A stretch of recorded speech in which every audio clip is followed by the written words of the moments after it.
And now, introducing a real bat out of hell who would do anything for love, but he won't do that. He had to start Glenn Clark Radio after a certain club with only one rule fell by the wayside after a bunch of buildings exploded. Though it's cold and lonely in the deep dark night, he can see paradise by the dashboard light. He is Glenn Clark. Yeah, safe home to Meatloaf and his bitch tits, as you remember, of course, from Fight Club.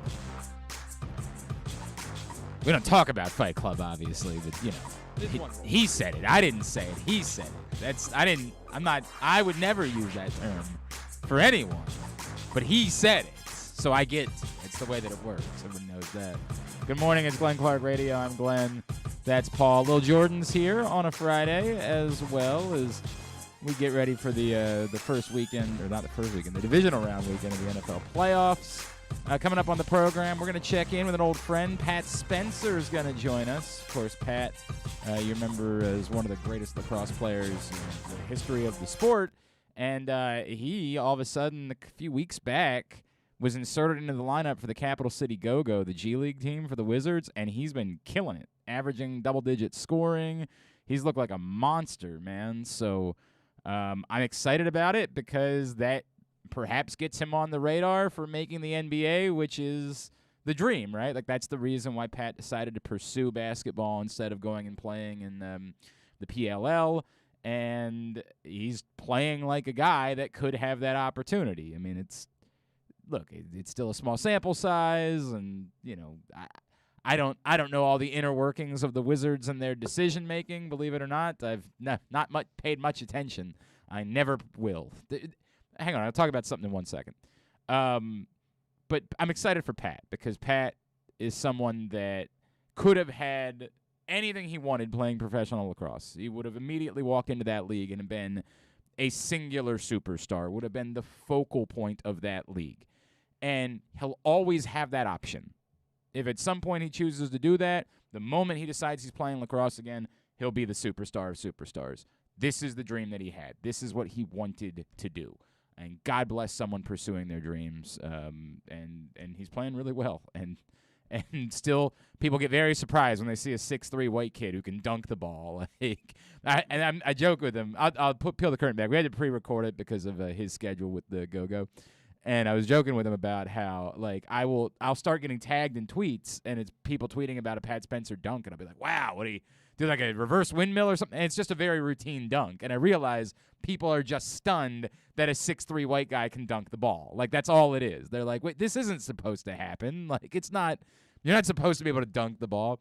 He also hit a shot from the logo the other day. I love Pat. It's very cool. He's literally the most exciting player I saw play lacrosse, and I'm very excited about what he's doing now in his basketball career. I imagine playing in the NBA is a bit more lucrative than playing professional lacrosse. Well, yeah, you say that, and but it's not easy to get there. Like, it's not particularly lucrative playing for the Capital City Go-Go. It's not particularly lucrative. He was in Europe the previous year. Mm-hmm. Like, you can do well. You can certainly make a good living, but, that's not all that different than making a living playing professional lacrosse. Like, he could probably play in both the PLL and the NLL and make a decent living doing that, and he'd be fine. Endorsements and whatnot, yeah. Yeah, he'd be doing quite well for himself. It's specifically getting to the NBA and staying in the NBA. A guy, I think we're still trying to work on talking to Trevelyan Queen, who's from Glen Burnie, and got caught up for like 6 games because everybody was getting COVID recently. He's not wealthy. Like, that doesn't get you wealthy. It's just making it into the NBA. You've got to be there and get a real like Pat Connaughton is now wealthy. Pat Connaughton, who everybody knows once upon a time, was a pitcher in the Orioles system and decided to pursue basketball. And a lot of people were like, yeah, I think you're probably better off staying in baseball. Well, that proved to be wrong. He has stayed enough on the radar. Now he's an NBA champion. But he stayed enough on the radar to get actual contracts and make a lot of money. Like, if I had to guess, Pat Connaughton, his career earnings are in like the $30 million range, but we'll find out here in a second. I feel like he's probably a $10 million a year player. If you're a rotational player in the NBA at this point, you're basically a $10 million. Not quite. He signed a 3-year, $16 million deal. Okay.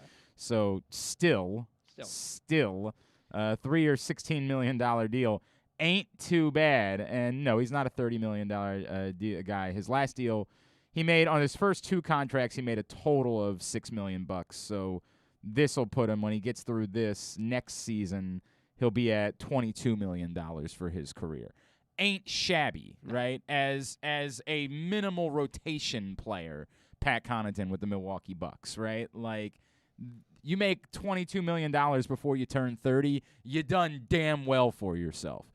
Pat Spencer's not likely. I say not likely. I don't know that, right? Like, God knows. He breaks through, he gets the opportunity, who knows? But he's not likely. One, he's not as big as Pat Connaughton. Mm-hmm. It helps that Pat Connaughton had something significant going for him in deciding to play basketball, which was he had basketball size.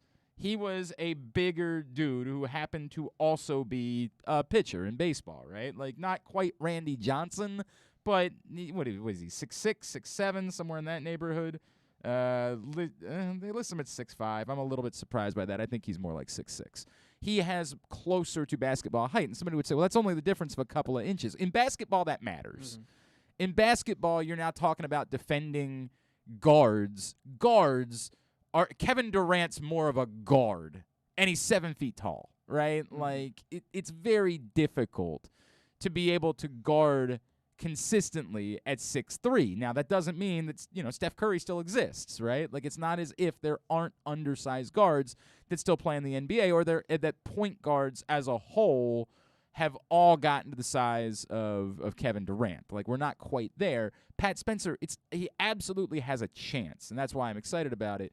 But it's going to be tough for him just because of size alone. Like, it's just going to be tough for him to stay. Pursuing it, to me, it's not really about practically thinking that he's going to get generational wealth out of it. Mm-hmm. It's really about a dream. Yeah. It's really about, I have dreamed of being an NBA player. I want to do everything in my power to exercise that chance until the point at which it's gone, until I realize it ain't, either it does or it's not going to happen. And when that's the case, if he wants to play lacrosse again, he can go play lacrosse again. It's pretty cool, though, that he's good enough to play in the G League. Like, it's amazing. His dream, and he can. It's amazing. He was good enough to. Yes, Jordan.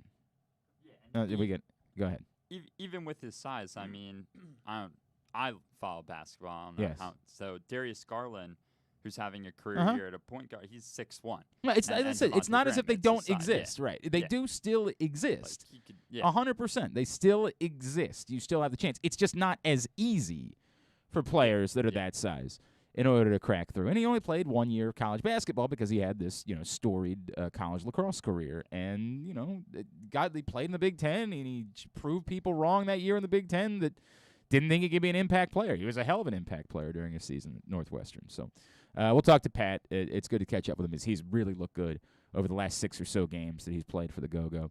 In a few minutes, our buddy Bruce I'm about to say Bruce Springsteen. What a get that would be. Oh, my God. Bruce Cunningham is going to join us. He was named this week Maryland Sportscaster of the Year. We're happy for him. Jeff Zrebeck was named Maryland Sports Writer of the Year, which is, they might as well rename the award. As long as Jeff's working locally, he should probably win it every year. No offense to any of our other friends that are writers in this area, but, Jeff's better. I love you. It's a high standard that we're talking about. But this is the first time Bruce has been named. Bruce, back when years upon years ago when he was in Alabama, had been named Sportscaster of the Year in Alabama. But we got to go back to before Channel 45 ever existed to remember when Bruce was down there. So this is his first time being named Maryland Sportscaster of the Year. And Bruce has never actually appeared on this show. And there are some legendary Bruce stories over the funny thing, Bruce and I are friends. It's a very funny thing. But if you've heard some of the stories that Drew and I have told over the years, there have been moments. There have been moments with Bruce over the years. And then he was on a different radio station for a little while. It's just a whole. I think he's still over on. I think he still does weekends on the Fan. He was filling in for Haney a little bit earlier. Okay. And then it would be all weird, like, I don't know if I'm allowed to go on with him. Like, Bruce, what are you, afraid of your shadow? Come on, bud. I love Bruce. I do love Bruce. I really do. I genuinely love Bruce. His daughter and I were friends growing up. And I'm happy for him. I'm very happy for him. I know it's a neat moment for him being named Maryland Sportscaster of the Year. So we'll talk to him in a minute. I'm just going to take a minute here. We didn't talk about it yesterday because you care. Lil Jordan cares about the NBA, but Are you a Wizards fan or are you a Celtics fan? You're a Celtics yeah. fan. That's so weird. God, that's weird. Why do I like you? I don't understand. We shouldn't have re-upped your contract, if I'm being honest. I imagine that he was just a small child when the Celtics won the NBA championship, and maybe that's was the Garnett, the Pierce, the Ray Allen team. And that's probably what got So him. you're just a front runner. You're just a front runner. You, the two of you should go spend a weekend together. Go get a condo in Ocean City and hang out and root for your front running team. I don't know if I can handle that much talking for a weekend. God. What the hell with the front running, man? No. So in my defense, I've only recently been getting into NBA, and my girlfriend from Boston, she always moans and complains, and she's like, "Oh, you don't root for the same teams as me." And I was like, "Well, yeah, I'm not going to root for the Red Sox or the Patriots. It's never going to happen." And she was like, "So the Celtics?" Yeah. And I was like, how old are you? How old He are you, would do Jordan? anything How old for are, love. Oh, God. Yeah. How old are you? I'm 21. You got the perfect mic color. God. There we go. I got things I want to say, but I'm not going to say them. God. The moral of the story. Hang on. I guess I should do a sponsor here. Today's show is brought to you by your local Toyota dealer and buyatoyota.com. Make the most out of every day in a Toyota RAV4. Available in hybrid or gas-only models, a RAV4 can get you where you want to go in style. Check out buyatoyota.com for deals on new RAV4s from your local Toyota dealer today. So I'm not a Wizards fan in any way. Never have been, never will be. And it's no disrespect to that. Once upon a time, and I've talked about this ad nauseum, once upon a time, I hated all the Washington teams. That's dissipated, right? And it was more a projection of how much I hated the Washington football fellers and their former team name, and how when I was growing up, before the Ravens existed, it was forced upon me. You're supposed to be a Washington fan, and I had all this hate that was built up for me about Washington because I've let go of that. I've let go of it. I don't care. If you are a Capitals or a Wizards fan, I don't understand it. I'll never understand someone in Baltimore feeling an association with with the team that says Washington. And inevitably someone comes back to me and says, College Park ain't that far from Washington. It don't say Washington on their sweaters. It says Maryland. It has the Maryland state flag. This ain't hard.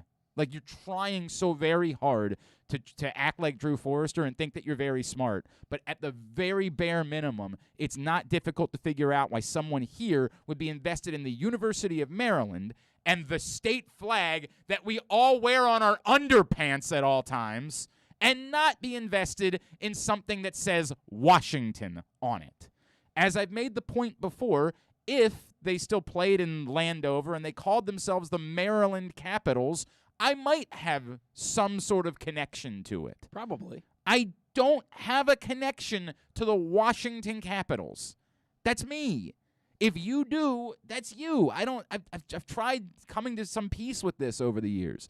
I don't pretending. The other thing that I have to do, the people that like the Capitals, or more the Capitals than the Wizards, because there really is next to no Wizards fans in this area, because there's not that many in Washington either. But with the Capitals having been good for a little while, they've built up a huge fan base in Washington and a very small fan base in Baltimore, but it's a very loud, small fan base in Baltimore. Like, the people that like the Capitals in Baltimore are convinced that everyone in Baltimore likes the Capitals. And it's an incredibly small number of people that are actually invested in the Capitals. And you can't, in doing Baltimore sports media, we can't do any Capitals coverage. We would lose all audience. There's 6 of you. You know what I mean? Like, it's not. I'm being ridiculous for the sake of being ridiculous, but it's a very small group. If that's what you're into, that's what you're into. I will never get it. I don't understand an association with another city. I don't get it. I moved to Phoenix. I lived in Phoenix. I felt it when I was in Phoenix, night in, night out. I lived the Suns and the Coyotes mattering when I was there. So I became fans of those teams because I lived there. And if you lived in D.C., if you came from D.C., I could understand that association. But being in Baltimore your entire life, I'll never get that. I'll never in my life. I know a lot of people that are Capitals fans that don't watch or like any other sport. And I don't get that. I don't get that. I feel like a lot of the fans in Baltimore that are Capitals fans, it's because it's like the cliquey thing to do. Right. Right. You know what I mean? But they don't watch or like any other sports. It doesn't make It's sense. a very weird bit. It's a very weird bit. I bring that up because there was a big story related to the Wizards this week. And, I had somebody who guessed when I responded the way that I did, I got back, you're just saying that because you're a Wizards fan. I'm like, that's the funny part. Not even remotely. Not even a small amount of a Wizards fan. This thing that happened in the Wizards-Nets game the other night where the assistant coach, his name is David Vanterpool, comes literally into the court with his hand to knock a ball out of bounds. The officials somehow utterly and completely miss it, and all he gets is a $10,000 fine, is one of the most absurd things in the history of professional sports, and we're not talking about it enough.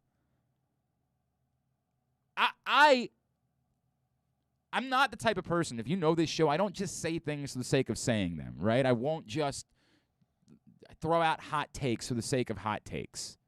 I can't join you in the fire the offensive coordinator all the time. It's stupid. It's dumb. It's a horrible way of doing sports media. But the bare minimum of what we accept in watching and following and rooting and investing in sports is that the game will be played between the competitors on the field, on the ice, on the court. The literal bare minimum that we can accept. Yes, we understand that there's going to be calls that don't go our way. And we understand that officiating, we would love for it to be right all the time, and we always are going to think the officials are out to get us. It's a different, but those are people that are involved in the actual game. The understanding is that if you're not involved in the game, you don't get involved in the game. This person that involved himself in the game, it ain't cheeky. It's not cute that he got away with it. It has nothing to do. I don't give a rat's ass. Honest to God, I couldn't have told you who won the game. And this is the problem. We're so lost in our Twitter nonsense that when you bring something like this up, everybody's like, oh, you're just bitching. We had 6 calls go against us. All these Nets fans. We had 6 calls. I don't give a crap about any of that. I don't care about who won the game. I don't care about the existence of these two franchises. What I care about is that when you watch sports, you know that the sports will be determined by the players that are playing. And if you don't get that, if you think that's something you can do, you can't be involved. I think people thought I was way over the top. I stand by it. The guy should be fired. Period. You should be fired for coming off the bench and thinking that you can get yourself involved in a play. You should be fired. But at the bare minimum, you should be suspended significantly. Significantly. A $10,000 fine? All that says is, well, if you can get away with it, everybody else should do it too. All it's going to do is cost you $10,000. See, position, block the official, see if you can get away with it, because it's just going to cost you $10,000, and it might change the course of a game. This is insane. I mean, this is insane. This is bat-ass nuts that the NBA is just saying this is a $10,000 fine. Somebody was talking to about this on Twitter yesterday, said this should be a 10-game suspension. At minimum, it should certainly be a suspension for the rest of the season. This is so far beyond the pale of what we understand is acceptable in organized professional sports. There is no, well, I got lost in the moment, or no. None of that. If you can get lost in the moment, if you think you can insert yourself into the game, you can't be anywhere near a floor. This is nuts, and we're not talking about it enough. We're just sort of, I get one, it's because it's the NBA regular season and nobody really cares about anything that happens in the NBA regular season. 2, it's because the NFL playoffs are going on right now, so all we care about is the NFL playoffs. This is an insane story that is not being discussed. It's just being swept under the rug. It's weird, but, whatever, it's weird. Isn't it silly? It ain't silly. It's embarrassing. It's embarrassing for everyone involved. It's embarrassing for this human being that thought it was okay for him to do something like this. It's embarrassing that the refs missed it and that the NBA doesn't have a system by which they make sure they get these things right. And then after you realize what happened, it's further embarrassing that you don't strongly punish someone for something like this to make the statement, we're not going to allow other personnel to insert themselves into the competition that's actually happening. Yes, Jordan. Is Jordan the mic still on? Yeah, okay, go ahead. On top of that, the Nets only won the game by 1 point. See, I don't care that much about that, Jordan. I really don't. Yeah. And the reason I don't is because it's a shame, right? It's a shame that the game was in part, but there were 60 other things that happened during the course of the game that I don't get lost in that. Yeah. Whatever happened, right? Like there are things, officiating mistakes happen constantly. Yeah. Like you accept that as part of the game. This one is egregious, right? Because it's so obvious, but it's still an officiating mistake, and that happens. Yeah. What I care about is the NBA has the opportunity now to say, wow, we really effed this up by not getting it right, but we can make sure that it never happens again. We can make sure we make a statement to everyone who's near the floor, and they want more and more people right there on the floor. With that, how many people are right there that could stick their hands out? Get a fan courtside. 100%. If you're a fan of an opposing team and you happen to have a courtside seat, why wouldn't you try to do something like this moving forward, right? Like, and they would probably come down more strongly on a fan. They'd probably say you never get to sit there or something like that. I don't know what they would do. This is nuts. Yeah. This should be a heavy suspension. I mean, a rest of the year type of suspension at least. And it's a joke if it really is nothing more than a fine. All right. I'm not even kidding. I'm pretty sure this is the first time this man has been on this show at least. He was named this week Maryland Sportscaster of the Year. He loves you madly. He is our friend from Fox 45. Mr. Bruce Cunningham is with us now here on GCR. Bruce, what's going on, buddy? How are you? I'm well. How are you doing? I just walked the dogs, and to quote my friend Kevin Frazier, it is stupid cold Dude, outside. what in the world is this? I went over to the Towson game last night, right? And I had that moment that we all have where we're at a game, and like Towson's playing really well right now, and I'm like, man, I wish there were more people here. I wish people were embracing this, and then I have that feeling of walking back outside like, no, I know why everybody's sticking in their houses right now.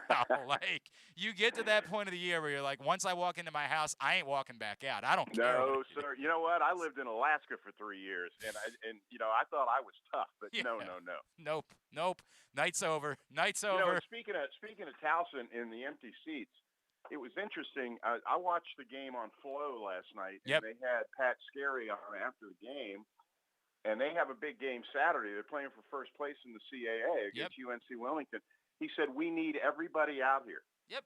So he went public, come on out and see this team. And you really should. They're playing great. And that's the point, bro. Like, I got stuff I want to talk about with you, but this is good to talk about. I know that people around here, when Ravens season ends, Maryland basketball has traditionally been what's carried us over to the start of baseball season, right? Correct. Like, and because Maryland basketball is in this empty sort of holding pattern, no one's invested in Maryland basketball. Understandably so, right? Like they're not good. They don't have a coach. There's nothing to watch with Maryland basketball right now. But it's a reminder that like college basketball still happens. And Terry Nolan's a local kid, and one of the neatest stories that you'll ever hear about a young man. He's a remarkable human being, and he's trying to get Towson back to the NCAA tournament for the first time in over 3 decades. Yeah, that is. And I tell you what, they also have that kid Jason Gibson. Oh, he's great. And I was talking to Morgan Atzett yesterday about this. He's from Severna Park. Yep. But he went to Sidwell Friends down in D.C., and he was the D.C. Player of the Year his senior year. And none of us up here know about him, even though he's local, 100%. So there's a lot of stories over there. Please stop pretending like there isn't a college basketball season. Please go out. Loyola's really good. Navy's really good. Go out. Morgan and Coppin played one of the most thrilling games that you'll ever see last weekend.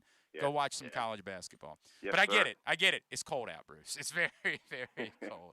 You know what? That was an awfully long riff on how cold it is. Yeah, right? We went a lot of places, man, didn't we? We went a lot of places there. All right, brother. This is I can't believe, how is it possible that you had never been named Sportscaster of the Year before, right? Like, did they just hate you or something? They must. I don't know. I joked the other day. I said, well, it only took me 30 years. Right. So. Yeah. But you know what? I was looking at the list of previous winners. And if you look at those names, you can kind of see how it happened. I mean, Chuck Thompson and Johnny Holiday and, people like that. There's no shame in it, that's for sure. But I'm awfully proud. And the best part of it is that that's voted on by our peers, and it is like the Sally Field Oscar speech. You like me. You really like me. But just to provide some balance, Kenny Rosenthal texted me the other night when he heard about it, and we're going back and forth. And I was reminded of a great line that Kenny had, and I've never forgotten it. He said, awards are important when other people win them. Okay. That's relevant.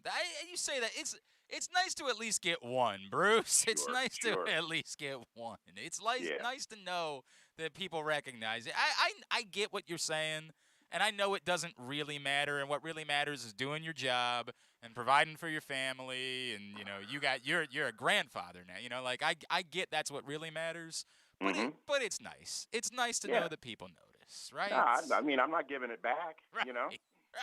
Exactly right. But like I said, when your peers voted, that really, really means something, And I'm not going to lie to you, brought a tear to my eye. That's cool. It just feels good after all this time. That's really, really cool. Bruce Cunningham is with us. He was named this week as Maryland Sportscaster of the Year. As Jeff Zrebeck was named Maryland Sports Writer of the Year. Thanks for mentioning Jeff too. It's a writer and a broadcaster, and it's not just about me. Throw Jeff in there because Jeff does a great job. Oh, he's tremendous, right? And Jeff is literally all of our friends. I mean, it's there's not anyone. Jeff, if my intern Lil Jordan started a podcast tomorrow, Jeff would go on with him tomorrow. He's that good of a guy. That's the way that it goes. All right, Bruce. So we'll do one. Then we're just gonna talk some sports. But give me one. You say it's been 30 years. So separate all the ones that everybody knows. Separate 21-31. Separate the Ravens Super Bowls. Separate all that. Give me in these 30 years the moment that's meant more to you personally that maybe not everyone else would understand why it was so significant for you. That's a tough one. I'll tell you one, and it has nothing to do with sports. Okay. I used to host the local inserts for the Jerry Lewis Telethon. Oh, yeah, absolutely. Absolutely. And I remember that first year we went over $1 million locally. I went home and I just cried. I cried for about an hour, because, we do this stuff and it just kind of goes out into the ether every day, and you wonder, am I making an impact or not? Or does what I do matter? And boy, that really hit home that day, just through effort and a lot of hours and all of that, the city responded, and that really meant the world to me. I know that's probably not the answer. No, that's perfect. No, Bruce, it's the exact opposite of that. That's exactly what I was looking for. That's the type of thing, because everybody knows the stories of covering a Super Bowl and how cool that is, right? Well, except last time you tried to kill yourself at the Super Bowl. Oh my God, man. The funny part about that, and for folks who don't know, I broke my arm the night before, and so we go to the emergency room, and they give me Percocet. And so they write on the label, take one every 2 hours. Right. So I get out of the emergency room at noon, so I take one at 2. I take one at 4. I take one at 6. By the time that Super Bowl kicked off, I had both eyes in the same socket. It's a fact. I saw it when I saw Bruce that night in New Orleans. I swear to God, and because we're in New Orleans too, you got to keep that in mind. Yeah. And you never know how things might happen in New Orleans, right? No, but it was a pothole. No, we were working. It wasn't anything Bruce, fun. I know that's true, but you're in New Orleans, and you got to understand. I really thought there might be you might have ended up in a bathtub with Mike Tyson's tiger or something like that. Oh boy, that's a mental picture that's going to stick with us. But the funny part was, when the lights went out that night, I kind of leaned into the guy next to me and I said, "Did the lights just go out?" And he said, "Yeah." And I was like, "Phew!" I thought it was the Percocet. 100%, man, 100%. But everybody knows those. It's too easy to tell stories like that when you talk about your career. I was actually touched by a story that you told about when you talk about the telethon. You told a story on social a while ago about a young man that you met during the telethon, and him going on and growing up and getting married, having his own kids, and Chris Washington. Yeah, that's the type of story that I think makes it was way more significant than any of those. Yeah, things. The sports end of it kind of all runs together, and I won't say it's a blur, but I mean it's a pretty full suitcase, if you will. Sure. But when you step outside that realm, and you're able to do other things, that's meaningful, 100%. Yeah, it just breaks my heart what's happened to the Muscular Dystrophy Association. Telethon's no more, and all of that. But boy, we really believed in it, and we went all in, and it was very, very rewarding. It really was. He is Maryland Sportscaster of the Year, Bruce Cunningham, and he's with us right now here on GCR. All right, Bruce, where are you at as far as what the priorities should be for the Ravens moving forward? I guess one. You're not the type of I know you. You're never the type of person that like calls for a coordinator to get fired or something like that. No, it's just not you. The thing about firing coaches, and first of all, we're not from Philly, okay? I mean, we got some brains down here. Philly, they want to fire everybody all the time. Philadelphia fans are so entertaining, and they don't realize it. But when you do replace coaches, you're back to ground zero. You're back to square one, whatever cliche you want to use. It's just tremendously, upsetting to an organization. I'm really not on the fire Greg Roman list. A lot of people are. I did the radio show Monday with Vinny, and Vinny Serrato, he's just a rabbit. He's got to go. Right. And, okay, Vinny's got more NFL experience than me because, I've got zero. But I'm not real big on taking people's jobs away from them. As a 45-year veteran, good Lord, of broadcasting, I've been fired three times. And most of my colleagues have been fired, and I know what that feels like, and I wouldn't wish that on somebody else. If they feel like they got to make a move, well, okay, make the move. But I can't see pointing the finger at just one guy. Well, and that's Bruce. It really is the crazy part to me. Like we've all been in this town. You've been here for the entirety of the Ravens' existence. We know how piss poor the Ravens have been offensively at times. They aren't that right now.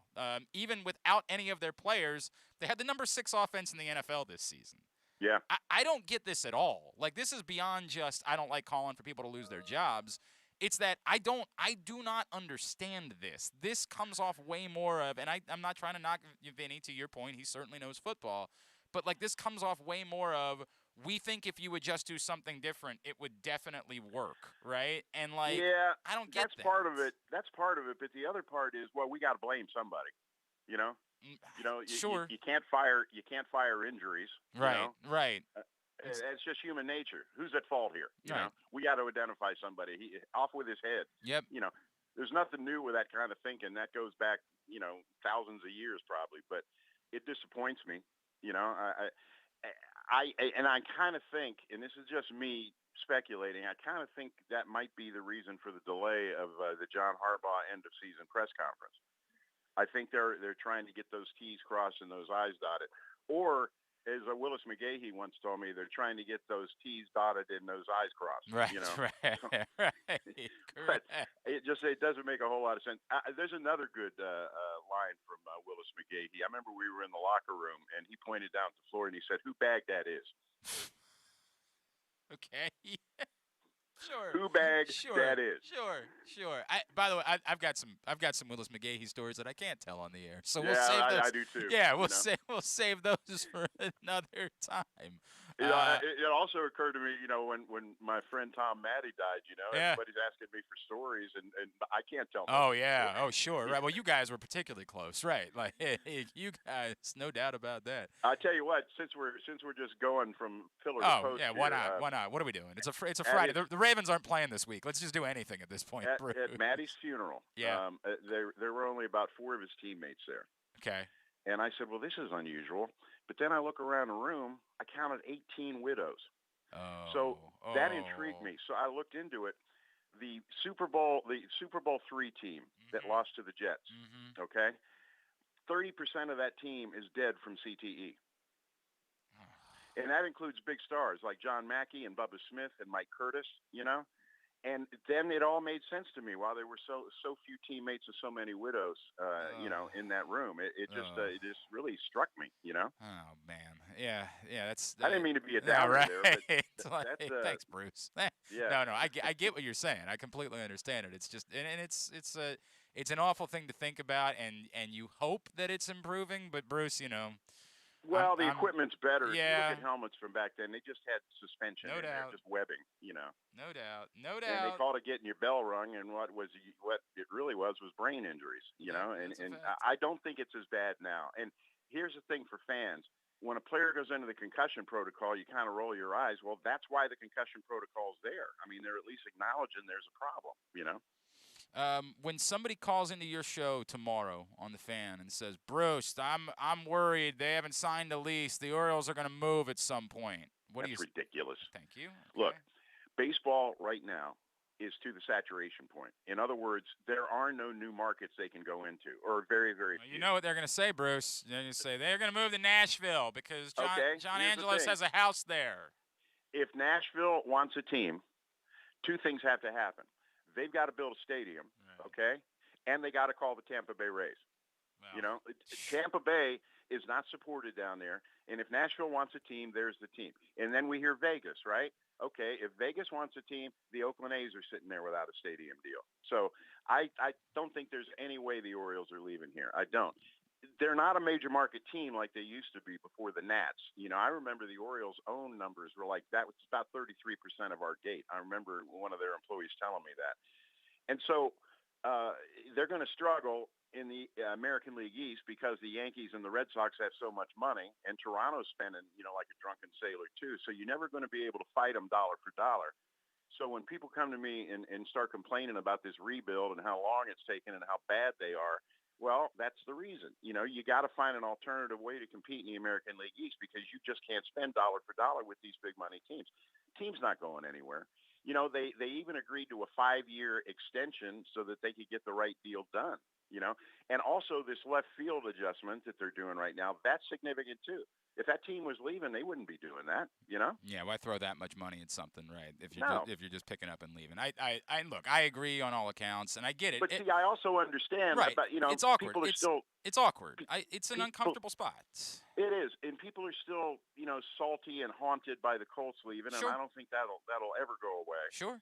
But the Orioles aren't going anywhere. Right. Well, and it's the awkwardness of, you know, Peter Angelos is still alive but isn't running the team. So what happens when there is a lot of awkwardness that's involved with this. But jumping to a next conclusion is just something that we do because we've got too much time in our hands. And it's typically the way it works. All right, let's wrap with this. I got to experience another, you know, I have not had the longevity of career that you have, but I certainly have had a few pinch me moments during the course of it. And legitimately, I felt one the other day when I had somebody reach out to me and ask me if I would put Don McLean on my show this week to talk about the 50th anniversary of American Pie. And I was like, this is a legitimate pinch me moment that I'm talking to Don McLean, right? Like thinking about driving around in the car with my dad when I was 6 years old and belting out every lyric to American Pie. Give me for you. So we started with the the neat moment, the emotional moment, but give me the greatest pinch me moment you've had. Someone that you've been able to talk to that, like, if you had told 12-year-old Bruce, you're going to get to meet this person, talk to this person, have dinner with this person, whatever it was. Give me the great pinch me moment that you've had. All right. This goes back to 92 or 93. You might remember, I don't know if you do, you were pretty young then, but the first guy that I did sports with at Fox 45 was a guy named Max Morgan. Okay, yeah, vaguely, yes. Yeah, Max came here from Little Rock. So in 93, President Bill Clinton came out to throw the first pitch out. Mm-hmm. We're all on the field, and they got us behind velvet ropes up around first base. So he looks to the left and he waves, and he looks to the right, and he goes, "Hey, Max!" They were buddies from Little Rock. Ha! He walked right up to us. He hugged Max. Max introduced me. "Bruce, how you doing?" You know, boy, oh boy, wow. You talk about a pinch me moment. Yeah, it's and pretty I'm not good. trying to be political, but anytime you can meet a president of the United States from a guy who's a friend of his, that was crazy. That's tremendous. That is tremendous. And I get that entirely. I watched Pete Gilbert go out of his way. Like, he literally, broke through 3 velvet ropes to try to get access to Obama the day that he was at Towson game. I understand that. I completely get it. That's great stuff. All right, Bruce Cunningham, I'm happy for you, my friend. Thank you very much. I appreciate it. And I also want to apologize. A couple of years ago, you guys reached out to me when I gave up the PA job. And I was just kind of emotional that day and just didn't really feel like I could talk about it. Bruce, so. I love you. I'll always love you. You know, we've had fun with you over the years, but I try to tell you every time. It's always been that I love you and I appreciate you. And you know that, I've been friends with your daughter for a long time, too. So I've always had great respect for you. I always will. And I genuinely am happy for you, pal. I'm genuinely Thank you, man. I appreciate very that. happy for you. All right? And next time you call, I'll say yes. I appreciate you, my friend. All right, let's talk soon. Thanks, buddy. See you. Bruce Cunningham, Fox 45, 105.7 The Fan, Maryland Sportscaster of the Year. Love Bruce. Always will. Even though he didn't always know that I loved him. That's a true story. We talked about it openly on this show. But I'll always love Bruce, and he's very much become one of ours over the years. All right, hour number 1 of today's show is also brought to you by Mobil 1. Mobil 1 full synthetic motor oil helps extend engine life. Visit your local Jiffy Lube service center and ask for Mobil 1. Hey, in addition to the show, Bruce Bialik's going to join us. He is the director of the FanDuel Sportsbook at Maryland Live and Live Casino and Hotel. He's going to check in with us at the top of the hour. I got to finish this I've been sitting on. We got to get the young Utes. We got a ton to do here on a Friday edition of the program. It's GCR. Sports fans, the wait is over. The all-new FanDuel Sportsbook is now open at Live Casino and Hotel in Hanover, Maryland. This is your chance to win big right in your own backyard. Bet on every sport with self-service kiosks and watch all of the action from the best seat in the house. Make every moment more at the all-new FanDuel Sportsbook at Live Casino and Hotel in Hanover. Please play responsibly. Gambling problem? Please call 1-800-GAMBLER or visit mdgamblinghelp.org. That first sip. That first bite. Start your day off right with a delicious breakfast at Royal Farms. Choose from a fantastic selection of fresh Royal Farms breakfast sandwiches and top it off with a rich hot cup of the freshest coffee in the world. At Royal Farms, breakfast is available day and night. It's the freshest breakfast in the world. Real fresh, real fast. Royal Farms. Duffy's Garage is a family-owned and operated car care facility in beautiful Baldwin, Maryland. An authorized Maryland inspection station and Napa Pro Care Center with ASE-certified techs. Tell them that Glenn Clark sent you and receive 10% off your service with a max discount of $150. You gotta trust where you take your car, so take it to where I take mine. Duffy's Garage in Baldwin. Duffy'sGarageMD.com. The latest issue of Press Box is available now, and it's our very special annual Best Of issue. On the cover, we celebrate Justin Tucker as our Mo Gabba Sports Person of the Year, honoring his historic on-field achievements, but also the unprecedented relationship he shared with Baltimore. Inside, we recognize the top people, performances, and moments of 2021, including Cedric Mullins' incredible season and the dominance of local Paralympic athletes. Press Box is available for free at over 500 area locations, including 60 Royal Farms stores. And you can always find the entire edition, as well as the best daily coverage of the Orioles, Ravens, and Terps at PressBoxOnline.com. The biggest pro wrestling stars today and all time all have one thing in common. You've heard them on Jobbing Out. Matt and Nick Jackson, the Young Bucks. Thanks for having us, man. Appreciate it. The great Kurt Angle. Thanks for having me on the show. I appreciate it. Matt Riddle. Yeah, man. Thanks, man. The champ, Drew McIntyre. Oh, thank you for having me. The great Ron Simmons. Damn. Keith Lee. Appreciate you guys having me, man. Bill Goldberg. My pleasure. Charlotte. Thank you so much for having me. Mick Foley is with us. This is the greatest name for a wrestling show I've ever heard. MJF. I'm glad you're happy I'm on this show because I'm freaking miserable. Le champion. Chris Jericho. Le champion. AJ, Aaron, Brandon, and Glenn are talking pro wrestling every week on Jobbing Out. Find it at PressBoxOnline.com/radio, iTunes, and SoundCloud. Stay tuned. Your chance to win $1 million is coming up. Probably not from us. You're listening to Glenn Clark Radio. All right, back in here on GCR. Thanks again to Bruce for hopping on with us for a minute this morning. Today's program also brought to you by CCBC. If you need to hone your computer skills to improve and boost your career, or maybe you want an IT certification, CCBC Continuing Education is the courses and programs you need for a career in the computer field, and it's all tuition-free. From the basics to specialized training, we have the classes you need, from hardware to programming to cybersecurity and so much more. It's your choice. It's your career. 443-840-4700 or visit ccbcmd.edu/computer training. All right. A couple of things. One, but Louis Anderson passed away. That sucks, man. He had been dealing with some health issues, and we had heard about that this week. But man, I didn't realize how bad it was. That just sucks. Louis Anderson was amazing. Obviously there's a million things, and most recently it was baskets. After he had been totally off the radar for a while, and baskets was so wonderful. Zach Galifianakis playing both the main characters and Louis Anderson playing those characters' mom. Like, just, it makes no sense why that show worked so well, but it did. It worked so well. And then the French girl, she's like, are you going to be a clown? Oh, man, I love that show so much. Baskets was so good. So that sucks. It just sucks. And not, 68 is too young still. That's still far too young. So safe home to Louis Anderson. That's terrible news that we get today. Have not gotten to our think tank topic today, the think tank topic, and I'll get to these responses. I told you, I put a column up at PressBoxOnline.com this week about who I'm rooting for, but I want to know about what your interests are now in the NFL playoffs, like particularly now that it's the Steelers are out. Like what are the interests that you have left in terms of the NFL playoffs? What is getting you juiced up for this weekend? What is it that's making you say, here's why I'm excited, other than just it's the NFL playoffs and I'm going to watch the games because that's what's on, right? Like, outside of that, what gets you juiced up? That's what I want to know.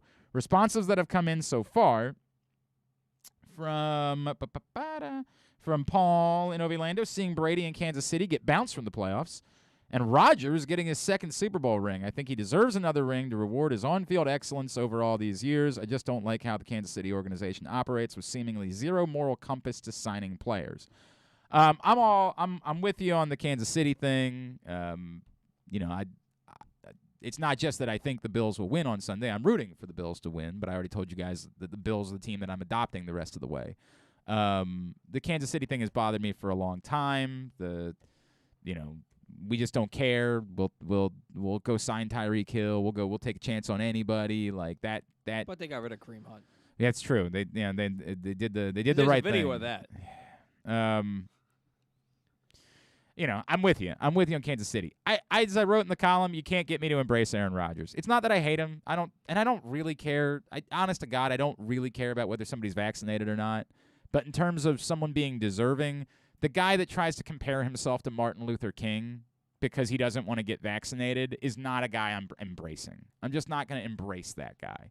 If he wins, bully for him, man. Like, I'm not going to be bothered by it either. This is not, all of a sudden he's an enemy to me.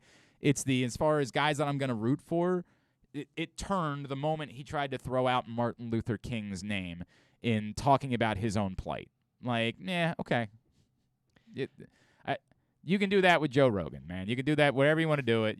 I'm out. I'm out as far as rooting for you. If they win, I'll be happy for Adrian Amos, who's a Baltimore guy. I'll be happy for A.J. Dillon, who's a Baltimore guy. And I'll have no quarrel with it. Like, I won't be bitter that Aaron Rodgers won the Super Bowl. I can't embrace it in any way. For me, Aaron Rodgers and Peyton Manning are the two best quarterbacks I've ever seen play in my entire life. So I've always wanted Aaron Rodgers to win more because I always feel like Tom Brady gets talked about as the best, but I feel like as long as Aaron Rodgers has been in the league, he's been better.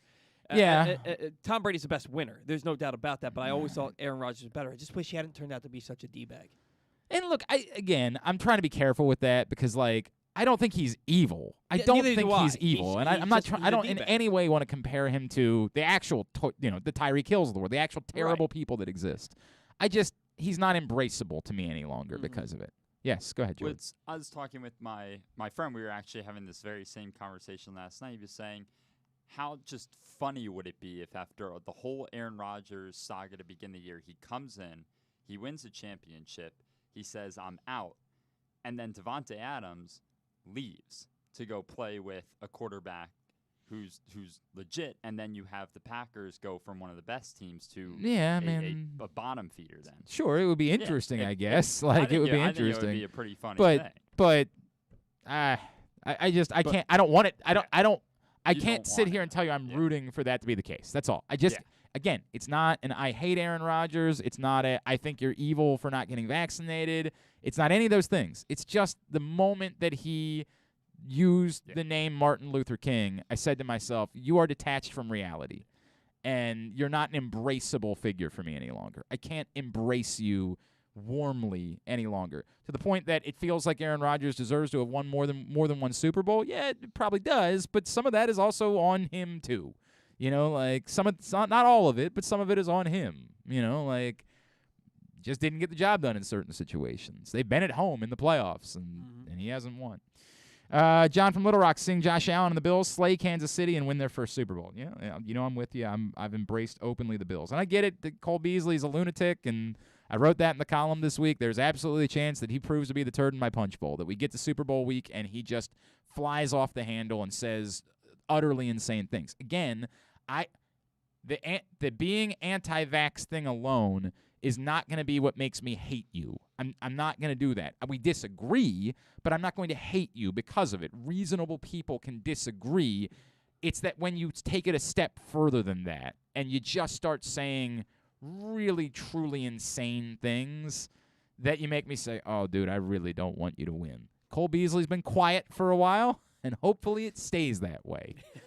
As I've become a Bills fan for a little bit. I hope that it stays that way.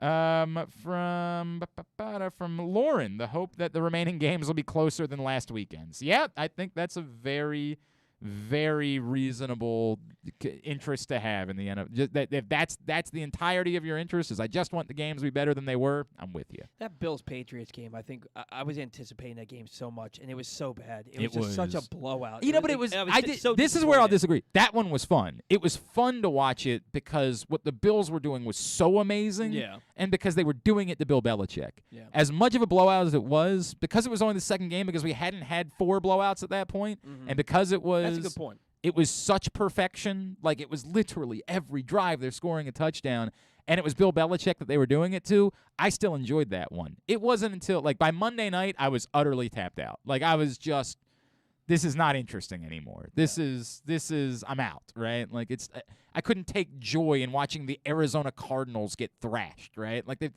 they're a not practically non-existent franchise, right? Like, how do you take joy in that? I'm a Kyler Murray hater. See, that doesn't make sense to me. Why hate Kyler Murray? I always have.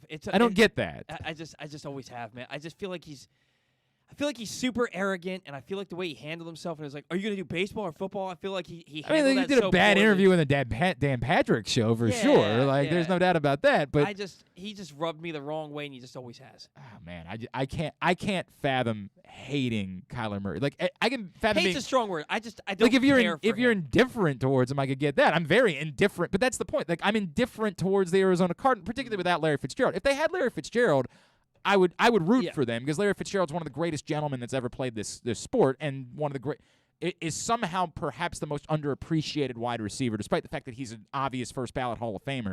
Like, we don't talk about him. When I saw a debate going on, Torrey Smith was involved with this week about the greatest wide receivers of all time, and no one talks about Larry Fitzgerald. When everything about Larry Fitzgerald says he might damn well be the greatest wide receiver of all time, because he played for such a moribund franchise, we never talk about it. And we he never wasn't have flashy. that. He was just damn right. good. He didn't run his mouth. He wasn't a brand. He was just a gentleman that went and played football and was dominant and was amazing and did things other human beings couldn't do. So if Larry Fitzgerald was still there, I would probably find myself inclined to root for the Cardinals. But without him there, I'm just wildly indifferent towards the Cardinals. Yes. In regards to the playoffs, do you think the old format was better? Yeah, we talked about this week. Yeah. You're not going to get me to ask for less football games. You're just never. You're never going to get me to campaign for less football games. It's January. Bruce and I were just talking. We don't want to go outside. Yeah. Like, we don't want to do anything right now. I need more football games. I need as many football games as you can possibly give me. Right? Yeah. Like, I'm not going to campaign. The argument is I'm not campaigning for more. I'm not saying we need to expand to 8, but you're not going to get me to agree to give up football games during the course of a month where we don't want it. We have nothing else to do. Yeah. We're stuck inside our houses. It's my toes still hurt because it's so cold outside. I don't want less football games. Again, the question that we're asking is what actually interests you. KZ is a good company man. Playing Underdog Fantasy Football. Right now, if you happen to sign up and use the code PRESSBOX on your first deposit up to $100, we'll match it. From your friends at PressBox Online. Thank you, KZ. We do love Underdog Fantasy Football. I do love KZ. And I appreciate that. And yes, to me, by the way, I was expecting more of those answers. I was expecting more of the only interest that I have left at this point is betting, right? Like, that's all that I really have left as far as my interests are concerned. We haven't gotten as many of those. There are more people that are telling me they have interests. And some of them are vague, like, Lauren saying just the games are a little bit more entertaining. I was expecting more people to say, I kind of don't. I think, I'm going to root against Tom Brady on Sunday, but as we've all talked about, it ain't like rooting against Patriots Tom Brady. Mm-hmm. I'm still rooting against him. You're not getting me to try to pretend like I like Tom Brady. That's not going to happen, but it's not nearly the same as rooting against Brady and Belichick was. Right. We don't have the Steelers to root against. We can say we're rooting against the Bengals, and I think we are, because I don't think we want to see the Bengals win the Super Bowl, but it ain't like rooting against the Steelers. It's not. We're not getting life from rooting against the Steelers. We're all acknowledging, man, it really is quite fun to watch Joe Burrow and Jamar Chase play football. Like, they're a lot of fun to watch play. Like, we don't want them to win, and they're going to be a problem, but, like, they haven't done it before, and it's fun to watch those dudes play. We're rooting against them, but it ain't anything like rooting against the Steelers. I hate that I don't hate Joe Burrow. That could very that could very well change in the coming years when he's going toe-to-toe with Lamar Jackson. But I don't hate him. As I wrote about in my column this week at PressBoxOnline.com, it's a preemptive hate for me. I compared it to Jesus, I don't even know if you were alive. The Super Bowl when it was the Rams and the Patriots. Yes. After the 2001 season. I remember where it was and who I was watching. And I don't know that I remember that much. I don't remember. I was in college. I was at UMBC at that time, so I don't remember what the scenario was. But I remember having that feeling for the weeks leading up where I was like, man, the Patriots are sort of scrappy underdogs and this random quarterback nobody's ever heard of and probably never will again. Like, wouldn't this be one? And the Rams had just won a Super Bowl 2 years before that. You're like, wouldn't this be one of the all-time great stories of this woebegone franchise, with this quarterback that's never going to amount to anything, that just got inserted in because of some freak situation? Like, wouldn't this be one of the all-time great underdog stories? Like, don't we kind of have to embrace that story? And so many of us legitimately were rooting for the Patriots to win that Super Bowl because we embraced the underdog story. And now when we think about it, we want to go take a shower, right? Like, we think about the fact that we rooted for the Patriots in that Super Bowl. We recreate the scene from Ace Ventura because it feels, we had just icky thinking about it. So we can't be that way with the Bengals. This is Bruce from where it's all Bruce Day today, by the way, on GCR. That's Bruce from Live Casino and Hotel. Oh, no, he's not there? All right, well, hopefully he'll be there the next time. But, like, I do have to say, I am about to answer the phone. Okay, yeah, that's what I was thinking you were about to say. That's exactly what I thought you were about to say in that moment. So, no, we can't root for the Bengals because of it, because you might find yourself saying, like, it'd be a neat story. It's a moribund franchise that, has never experienced any joy, and, like, it's an opportunity for them. You might have one of those feelings, but you're going to regret that 5 years down the line when they've been kicking ass and a threat to the Baltimore Ravens for years. I was an OG Tom Brady hater. Oh, you didn't get on board? No, because this is a weird bit. You're going to call this a weird bit. I was a closeted Drew Bledsoe fan.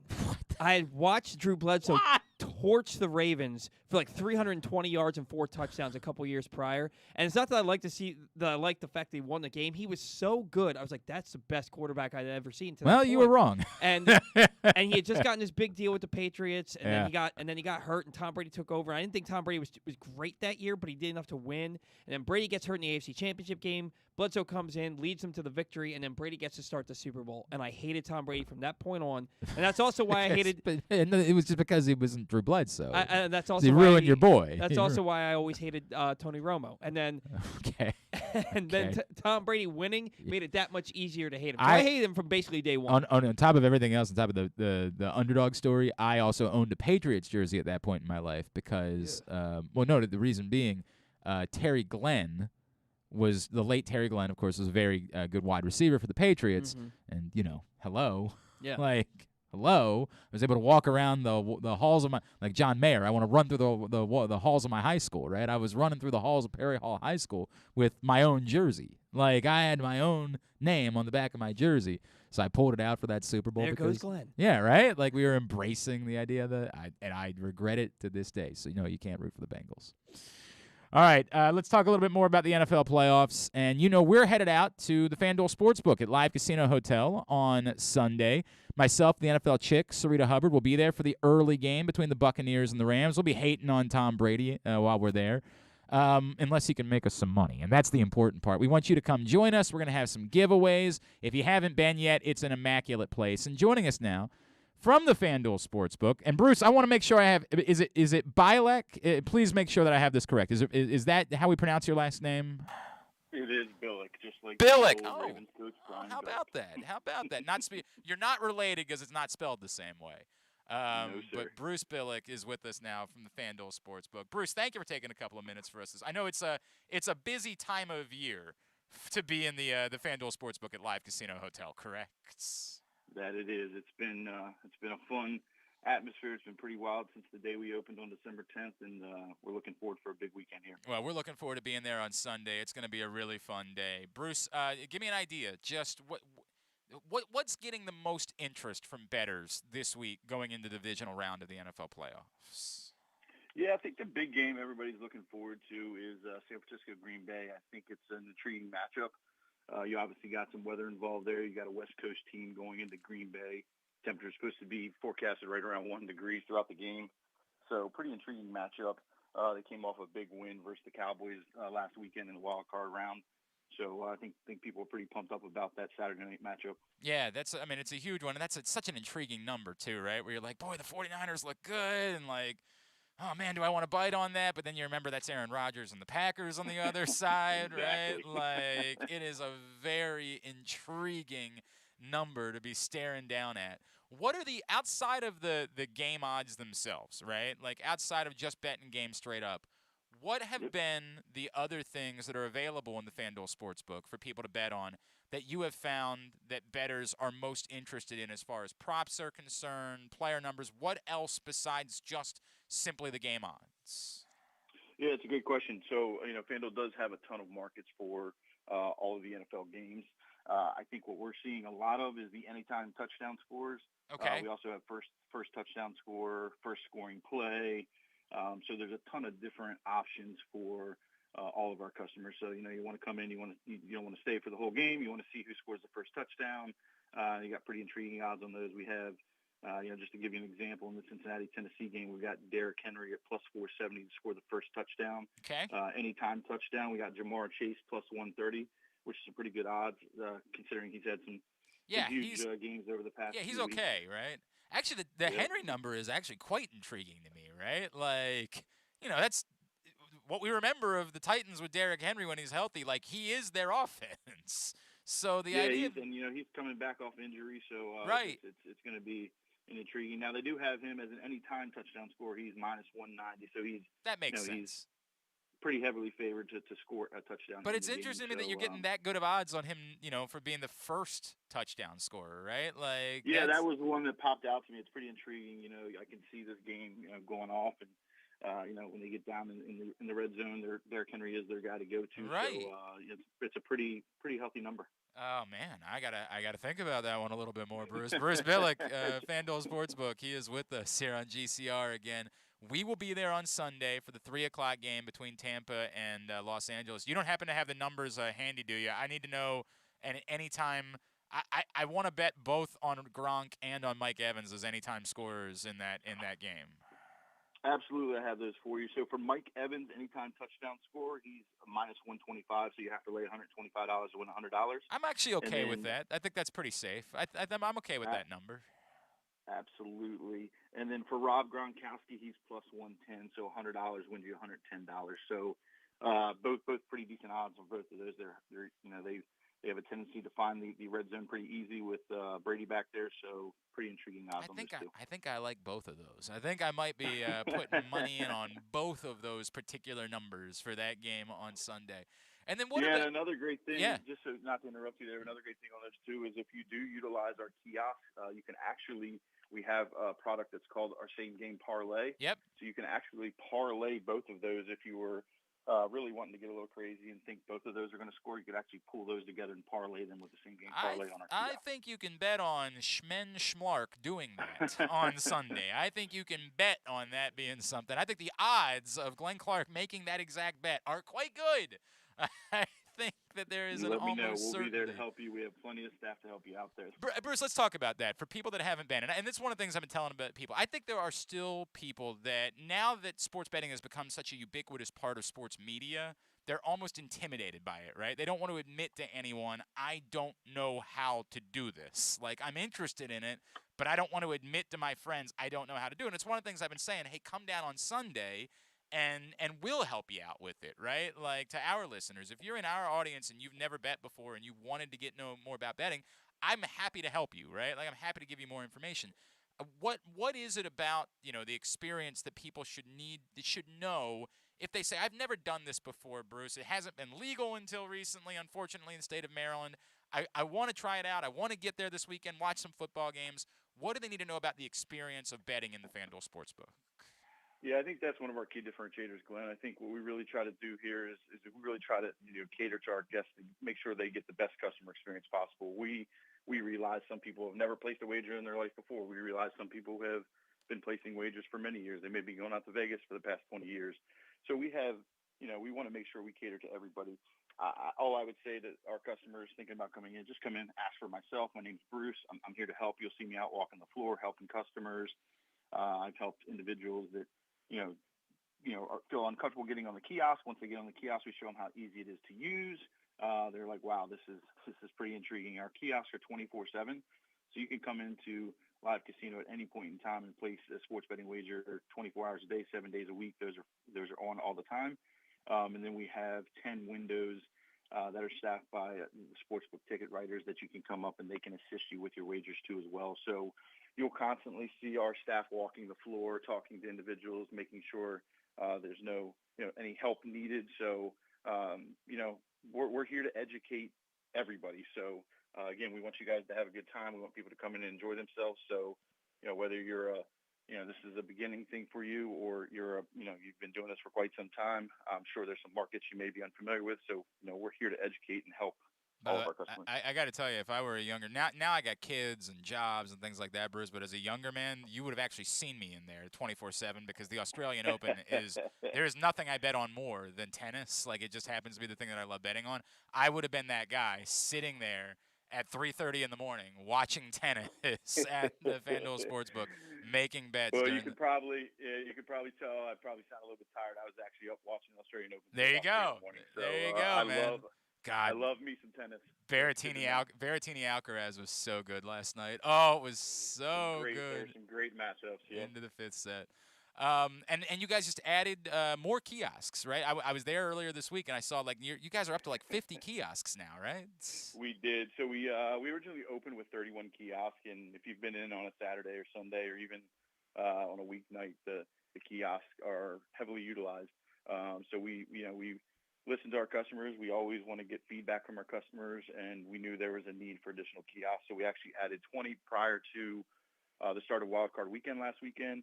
So we're now currently sitting at 51 kiosks for our customers. And while we do have 51 kiosks, we have the most kiosks of any sportsbook in Maryland right now, which is great for our customers. But we also do have some pretty healthy lines. So if you guys are listening, customers, definitely encourage you to come in early and often, especially Saturday and Sunday, and try to get your bets in sooner than an hour before game time. No doubt. And then there's in-game betting that we'll be doing. Like there'll be numbers. Are you going to be there Sunday, Bruce? Are you going to be there during the game, the 3:00 game? I will be there all weekend, sir. So I will be coming over and bugging you about lines that might become intriguing during the game that we can tease out to people, and we'll be talking about that. And that's sort of what we're going to do. And Rita and I will be there. And we'll sort of be hosting that game and helping you guys. If there's an interesting number that pops up that maybe you didn't see, we're going to be informing you about that as the game goes on. That's going to be what we're going to be doing Sunday while we hang out. And if you haven't experienced sports and social either, the food's delicious, the atmosphere, all the screens, the reclining my God, it's just such a cool place to go hang out. You got to get down and check it out. Bruce Billick, man, I'm excited about this. It's going to be a great day. Going to be an incredible weekend. I know it's going to be an insane atmosphere at Live Casino Hotel and the FanDuel Sportsbook. Appreciate you hopping on with us for a minute. Let's do this again, all right? Let's do this more as we get towards the Super Bowl, all right? Glenn, thanks for having me on. If you guys need anything, let me know. Look forward to seeing you guys on Sunday. Can't wait. Thank you, Bruce. Take care. Bruce Billick from the FanDuel Sportsbook checking in with us ahead of the divisional round of the NFL playoffs. And again, Sunday, 3 o'clock. The NFL chick, Sarita Hubbard, and I will be there hanging out with you guys for the Rams-Buccaneers game. And we got a lot of great giveaways. We're going to be doing some prizes for those of you that show up and tweet out that you are live at Live with us. We'll have some great giveaways for you. It's just going to be a really, really fun day watching football. You're watching the games anyway. Come watch with us, hang out, win some money. Make it a great day at the Live Casino and Hotel and the FanDuel Sportsbook on Sunday.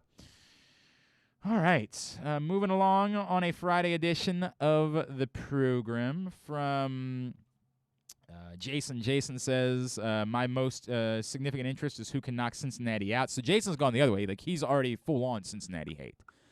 I'm not full-on Cincinnati hate.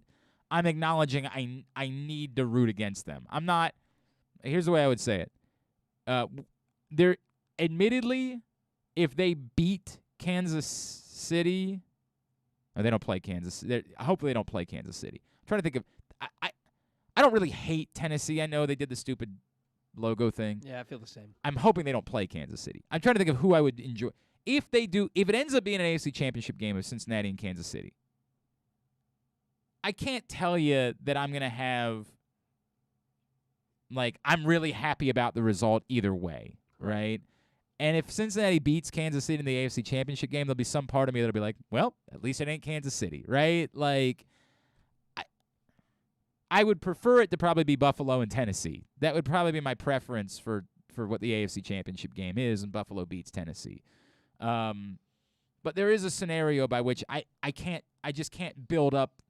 Like, for example, when Pittsburgh plays Kansas City last week, we all knew we didn't want it to be Pittsburgh.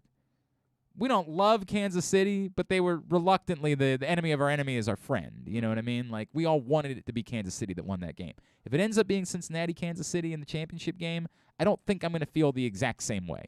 I just don't.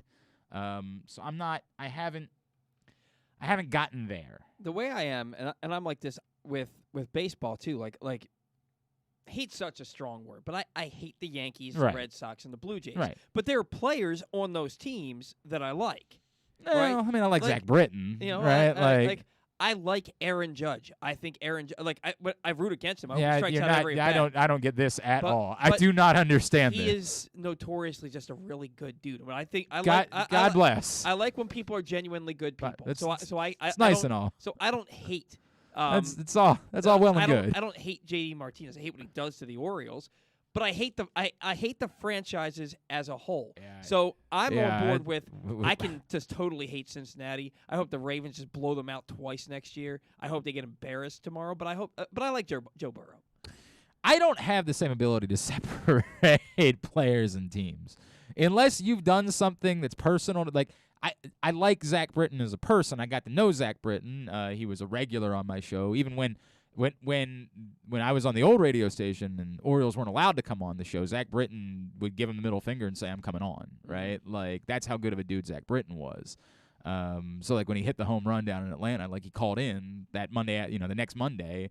And he was just like, look, if they want to yell at me, they can yell at me. What are they going to do? Fire me? I just hit a freaking home run. Right. Like, I appreciated that about Zach Britton. Like, he definitely did. There were guys that were like that. They did not – they took risks they did not have to take at a time because they liked coming on our show, or on my show. And, I appreciated that. So, I'm happy for Zach Britton. But short of that, like, if you're just somebody that I have no – connection with whatsoever and you play for the Yankees, I'm going to hate you, boss. Like, it's just the way it's going to be. I'm going to hate you. I can still root for Aaron. I'm the guy who, I want him to strike out every time he comes to the plate for the rest of his life. So, Like, hey. I enjoy the fact that Aaron Judge, like, the Yankees fans love him, and he hasn't. I don't like to see him get hurt, but the fact he hasn't been on the field and all these Yankees fans are like, well, Judge, well, he doesn't stay on the field. That, to me, that's a weird. It's weird. That's But weird. as You're a weird. person, You're a weird person, Paul. You're a strange person. I'm also the guy I don't get this. who back in 2018 during spring training, I said on Twitter that I feel like if Aaron Judge, the Orioles were playing the Yankees in a exhibition game, and Judge had just hit 2 home runs, and this is a year after he hit I think it was 17 home You runs. just love Aaron. You love Aaron Judge, and it's weird. No, that's not what I'm saying. It's weird. I'm the one who said that they should put a ball in between the numbers on his back. But now you're a psychopath on top of it. You're a weirdo and a psychopath. What is wrong with you? I can separate. I don't hate Aaron Judge the man. I hate Aaron Judge the player. I got it. hate.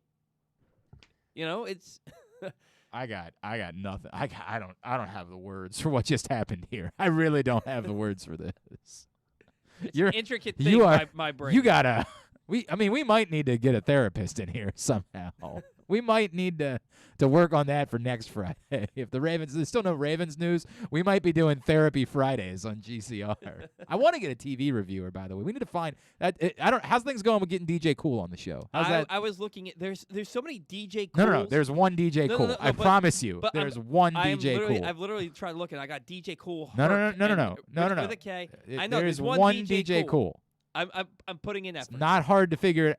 I promise you. You don't want me to do this. I could get it booked in a day. Well, you have way more connections. I understand that. So I'm not trying to make it I don't want it to be I'm saying you should be able to pull this off. I'm not asking you for Paul Bettany. I'm not asking you for the Star of Vision. I'm not asking you to get Don McLean on the program. I did that. I want you to get DJ Cool. Okay. You can do this. I know I can. I believe in you. I'm putting forth effort. I believe in you. I've put forth the effort. I was going to say there's something else I wanted to do now. Oh, I want a TV reviewer. I really want one for today because I want to talk to somebody about Ozark. I need a TV reviewer, a legit TV reviewer, like someone who legitimately watches things before everybody else does. Not like like Jeremy and I are going to talk TV every Monday because we talk TV. That's what we're going to do as we're now out of football season. But I need a legit, honest to God TV reviewer that's a real deal and someone who understands like what we're into. Like, I don't want to talk about Bridgerton. I'm never going to be interested in talking about Bridgerton. But I want to be able to talk about Ozark and Peacemaker and Gemstones and, like, the shows that reasonable dudes and cool chicks are into. Just ask me. Yeah. You haven't watched the new season of Ozark yet. You don't qualify. Yes, Jordan. I just started Euphoria. I have not watched Euphoria. It is excellent. Now tell me what the premise of Euphoria is, because I know we've talked about it before. So it may not appeal for it. It's pretty much a group of high schoolers who are. Nope, I'm out. I'm out. Checked out immediately. Exactly. Gone. Not what I need from our TV reviewer. Yeah, portrayed by like 21-year-old people. Like Zendaya is the lead. I like Zendaya. Don't get me wrong. Yeah. Fan of Zendaya. I'm with you. It's just it's takes about drug misuse. It's using that point. If I was your age, I would probably be into Euphoria. Exactly. I'm out at closer to 40. I'm out. Yeah. I'm just probably not going to do it for me. No, hang on a second. Just Us Girls. Let's just chat Just Us Girls, right? Because if you put, then nobody else can hear this, right? Yeah. So it's hot, attractive young women in the show that are in maybe scantily clad situations. Yes. It's the only reason Jordan watches. Might have to reconsider my stance on Euphoria now. I might have to reconsider it. There's something I want to say, but I know better than to say it on the air. Well, just put your hand up again. Nobody heard that. Right, I understand that. Nobody heard that. All right, still to come. Pat Spencer's going to join us. We got to get the young Utes. I got to finish this. That's all on the way. It is a Friday edition of Glenn Clark Radio. Today's show, hey, if you missed it last night, Stan the Fan and Gary Stein caught up with Terry Hasseltine. Talking about the World Cup, obviously big news this week, talking about the Cycling Classic, all of the many huge events coming to the state of Maryland. If you missed that, if you missed earlier in the week, they're Stan and Ross catching up with Jim Palmer. Find it at facebook.com/PressBoxSports. Click on the videos tab or go to PressBoxOnline.com/video. And I just got some news from Stan the Fan. Hang on a second. Stan the Fan says on Monday, Tippy Martinez and Don Stanhouse will be joining he and Ross Grimsley at 6 o'clock on Facebook Live, so you won't want to miss that. It is a Friday edition of Glenn Clark Radio. That first sip. That first bite. Start your day off right with a delicious breakfast at Royal Farms. Choose from a fantastic selection of fresh Royal Farms breakfast sandwiches and top it off with a rich hot cup of the freshest coffee in the world. At Royal Farms, breakfast is available day and night. It's the freshest breakfast in the world. Real fresh, real fast. Royal Farms. The latest issue of Press Box is available now, and it's our very special annual Best of issue. On the cover, we celebrate Justin Tucker as our Mo Gabba Sports Person of the Year, honoring his historic on-field achievements, but also the unprecedented relationship he shared with Baltimore. Inside, we recognize the top people, performances, and moments of 2021, including Cedric Mullins' incredible season and the dominance of local Paralympic athletes. Press Box is available for free at over 500 area locations, including including 60 Royal Farm stores. And you can always find the entire edition, as well as the best daily coverage of the Orioles, Ravens, and Terps at PressBoxOnline.com.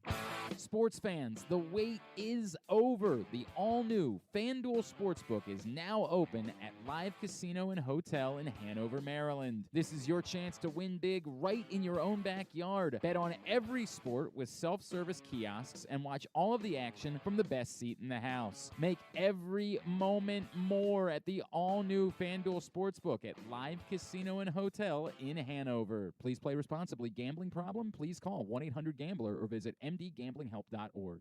Need to hone your computer skills to boost your career? Or maybe you want an IT certification. CCBC Continuing Education has the courses and programs you need for a career in the computer field. And it's all tuition free. From the basics to specialized training, we have the classes you need, from hardware to programming to cybersecurity and so much more. It's your choice. It's your career. Call 443-840-4700 or visit ccbcmd.edu/computer training. Window Depot Baltimore provides the highest quality Pro Via windows, doors, and siding for all budgets. The best is finally affordable. Call them today for a free in-home consultation at 410-941-3499. They also offer Zoom and FaceTime consultations in an effort to practice social distancing. A proud sponsor of the Tyus Bowser Show, you can find out more at WindowDepotBaltimore.com. The Toyota Tacoma comes in a wide range of models and trim lines. You can choose the perfect Toyota to reflect your unique personality and driving habits. Check out buyatoyota.com for deals on new Tacomas from your local Toyota dealer today. If you miss anything, don't forget that you can find whole shows later on Spotify, Apple, or Amazon Podcast. It's Glenn Clark Radio. All right, back in here on GCR. It is a Friday edition of the program. Lil Jordan's here this Friday and is hanging out with us. We'll get to Young Utes in a bit. Let me finish this first. Let's finish this right now. This is brought to you by Mobil 1. Mobil 1 full synthetic motor oil helps extend engine life. Visit your local Jiffy Lube service center. Ask for Mobil 1. All right, here we go. Oh, man, I got to figure out how to put the blanks in this because it's so good. Okay. Blanked. So the second blank has an ED at the end of it. Mm-hmm. For several hours to deal with blanks that blank to the blank. Blanked for several hours to deal with blanks that blank to the blank.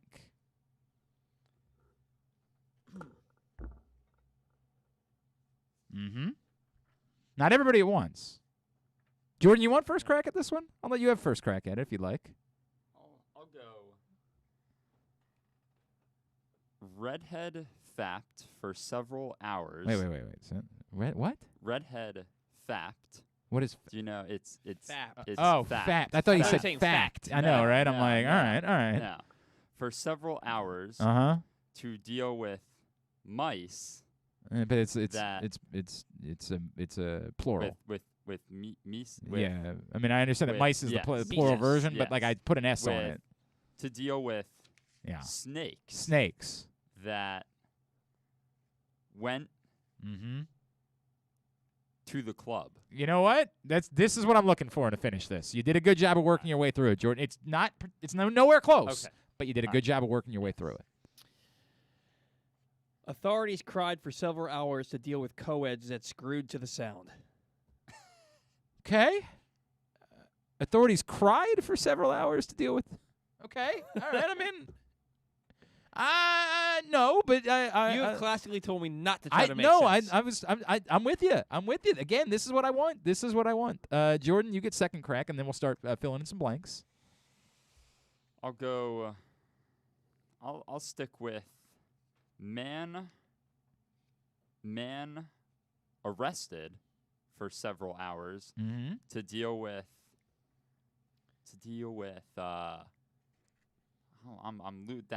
that S is throwing me up. To deal with I'll go with snakes again. Snakes that You're really.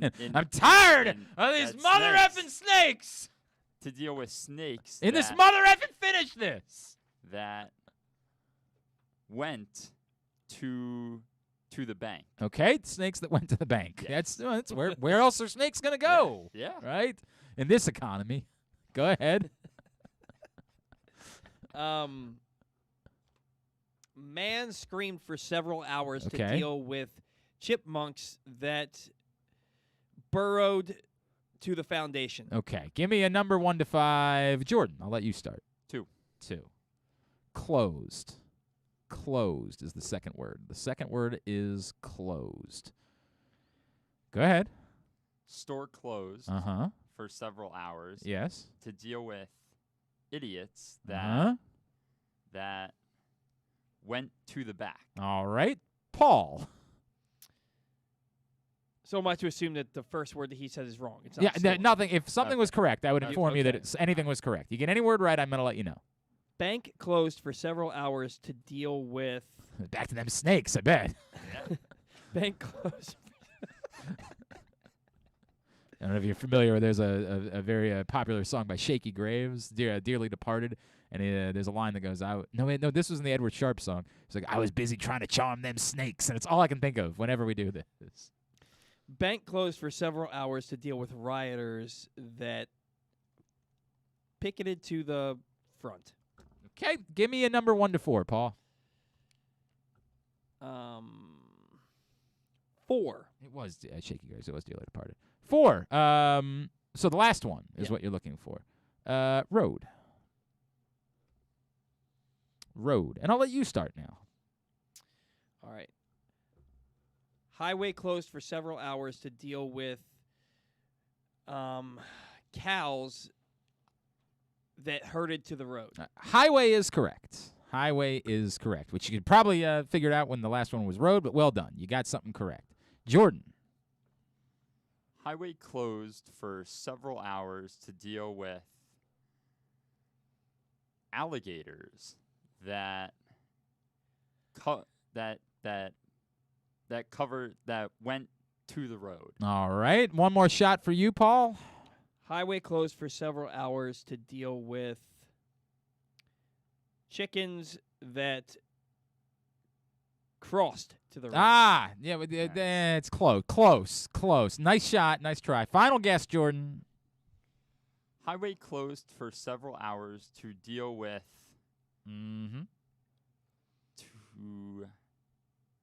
to deal with yaks that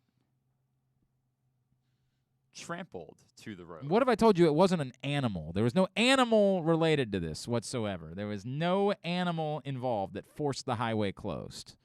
It instead was something that a truck was carrying that was what forced the highway to close. Tampons. Not tampons. Condoms. Highway closed for several hours to deal with potatoes that froze to the road. A truck carrying potatoes overturned on Interstate 94 near Albertville in Minnesota, which closed the freeway for several hours. It was so cold, 13 below in Albertville. The potatoes almost immediately froze to the roadway. The Minnesota Department of Transportation had to bring in special equipment to clean up the frozen taters. The Minnesota State Patrol says the crash involved 2 semi-trucks, one of which lost its load of potatoes, and some other motorists hit those potatoes and debris, disabling them. The crash happened on eastbound I-94. I'm just imagining the scene playing out, right? Like you're just driving down a highway, having yourself a day. You're thinking about where it is that you're going. Probably nowhere outdoors if it's 14 below zero in old Albertville, Minnesota.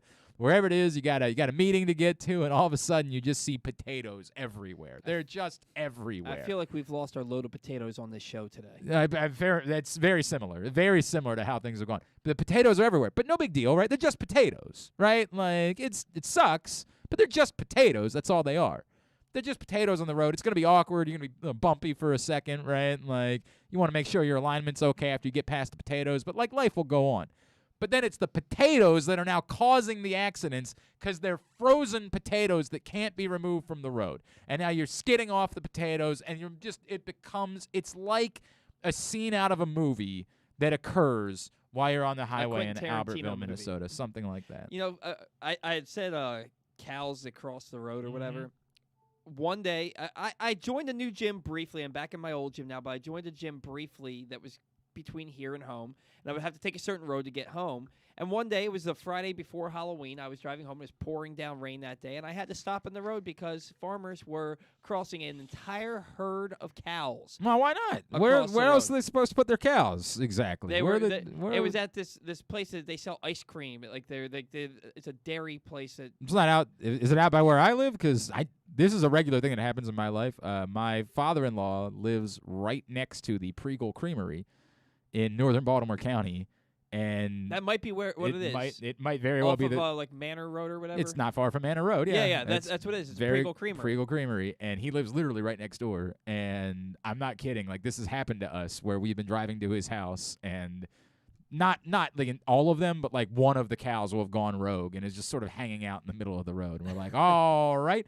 Also, when I was down in Georgia last summer visiting my grandfather before he passed away, I shared a picture. I was like, I tried to explain to people just how rural the part of Georgia is that my grandfather lives in.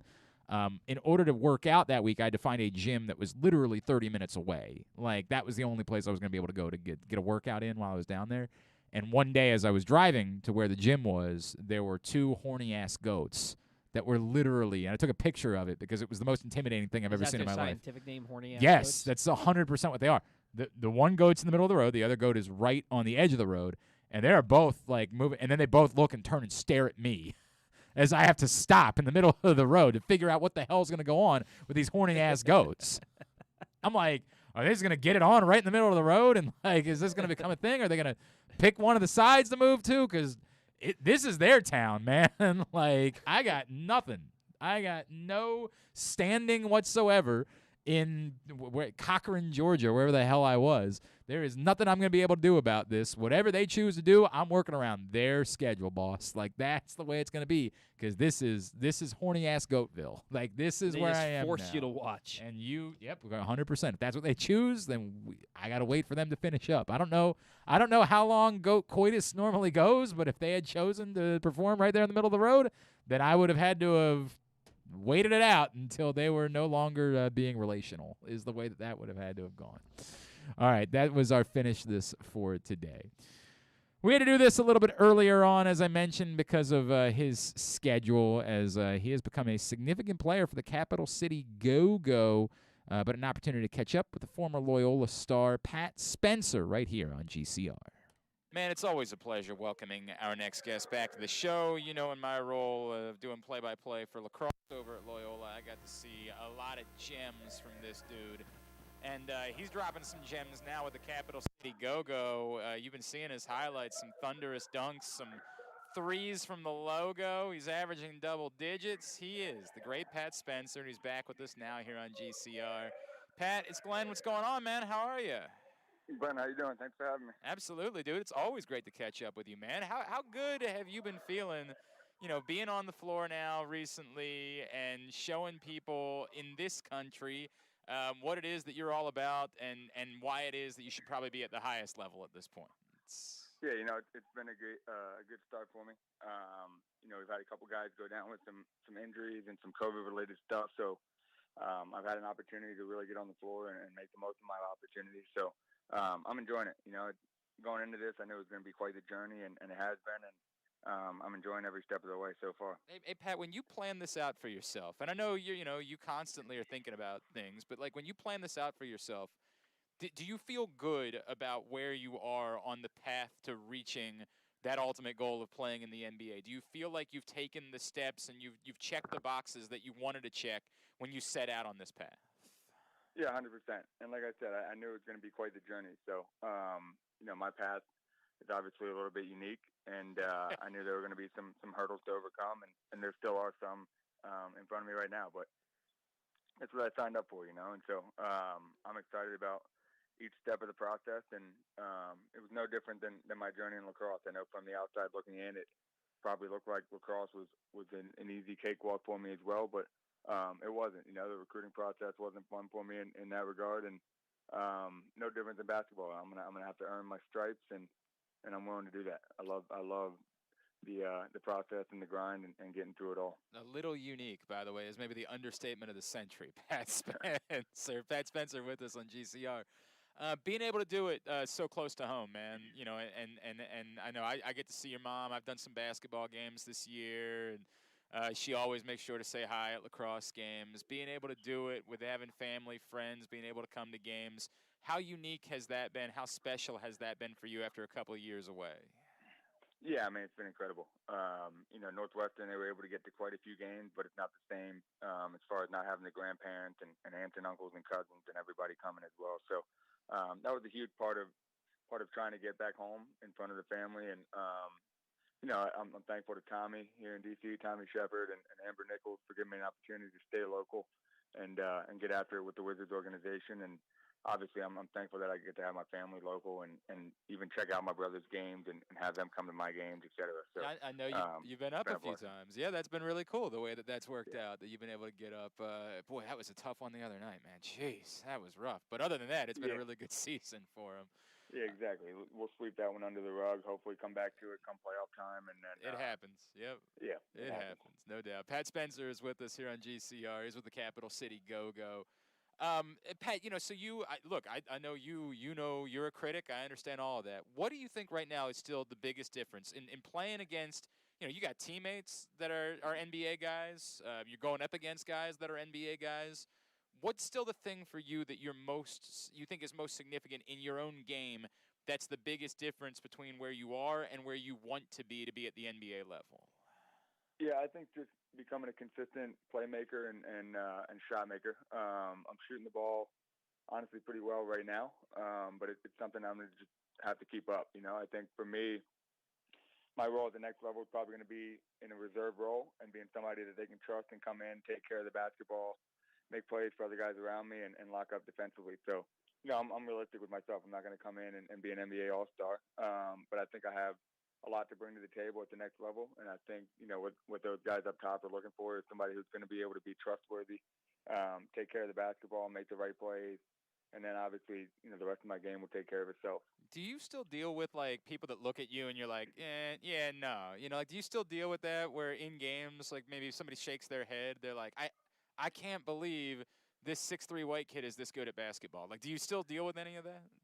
I think if they don't do their homework on the scout, I think a dunk or two will catch them off guard. But I think at the end of the day, you know, everyone at this level prepares so well, so you're not really taken by surprise by too much. But yeah, I'm sure there's a couple of guys that don't do their homework and then are probably caught a little bit off guard. People get so excited when they see you dunk. So I'll tell you the truth. I'll see your name flying around, or people will tag me in a tweet, and I'll be thinking, like, it's just going to be this most amazing dunk I've ever seen. It's a fairly routine dunk, and I realize people still think it's amazing just that you're capable of dunking. I'm like, no, I've seen it before. Like, I know he can do it. Yeah, and honestly, my teammates from time to time as well, you know, I'll do a dunk in warm-up or something. And, you know, I mean, if you haven't seen me play or haven't seen that side of my game, then you probably are a little bit caught off guard, and rightfully so, I would be too. Right, that's fair. Right, that's a fair point. Yeah. Obviously, not guys that look like you don't always end up being the guys that are throwing home most dunks. Of the time. Yeah, I get that. Pat, you mentioned obviously your brother. We were talking about the game the other night. Do you guys get to you know, go up against each other? Do you get together at all? I know the schedules are kind of crazy for everybody. Do you get to spend any time working out together as you're so close to each other right now?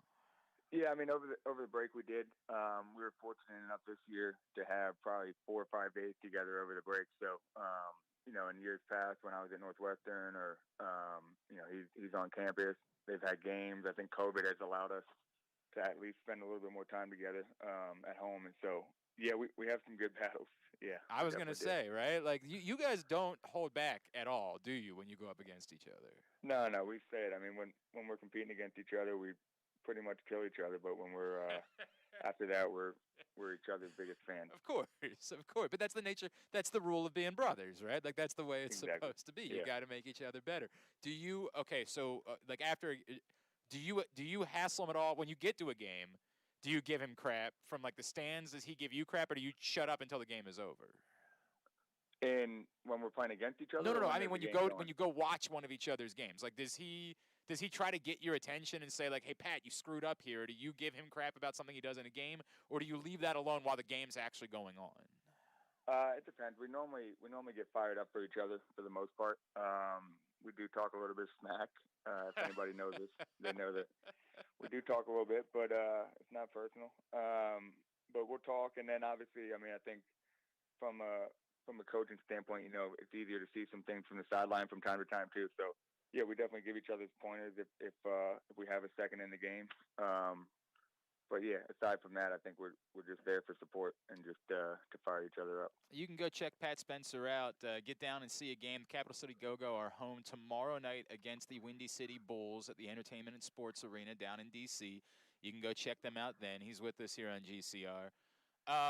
Pat, I feel like there might be like an ultimate two-sport star competition going on right now between you and Jared Bernhardt. Did you get to see anything he did on the football field this season? And like, is there any pride for you in like seeing another dude that is living out his own dreams despite being so good at another sport? Yeah, I'll be honest, and I'm a huge fan of Jared. I did not get a chance to watch his football at all this year, but I did keep up with it a little bit.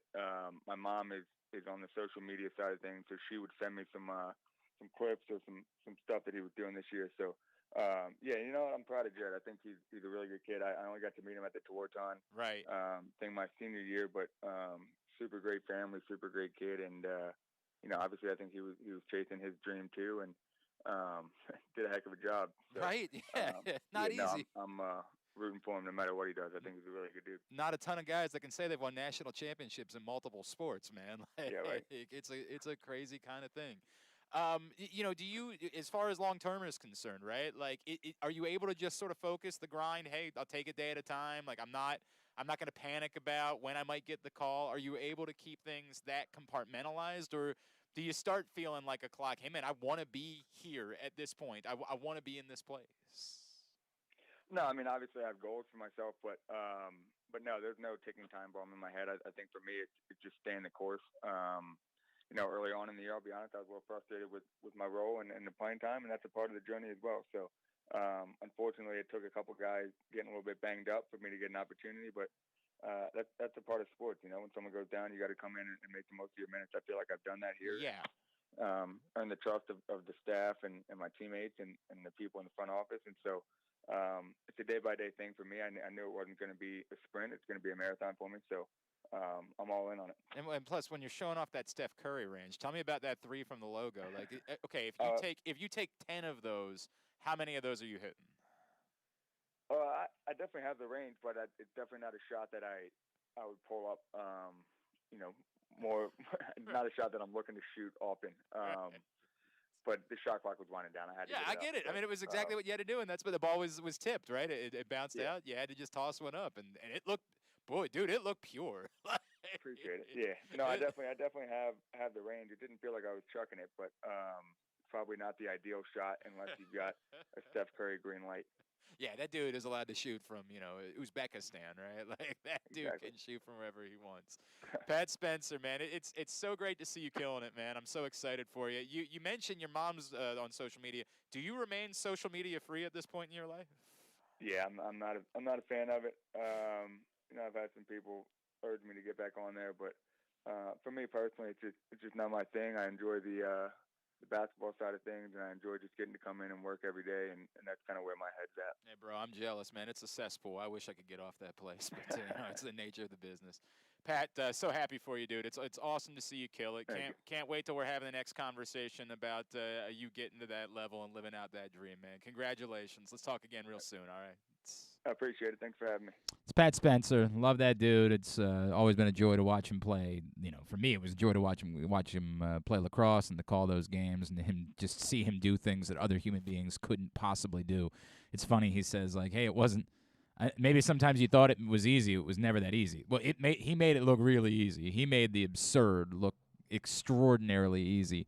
And I'm happy for him, right? Like, I'd love to still watch him play lacrosse because he's, a brilliant lacrosse player. But he's a kid who had a dream, and he wanted to pursue that dream, and he's showing why it was warranted for him to pursue that dream. So I'm extraordinarily happy for him. Brian, I think we already know that the answer is going to be no. Brian wanted me to quiz the two of you as to if you knew why it was that the Wizards G League team is called the Go-Go, considering Paul didn't even know that Paul screwed up and called them the Go-Go's, as if they were an 80s girl band.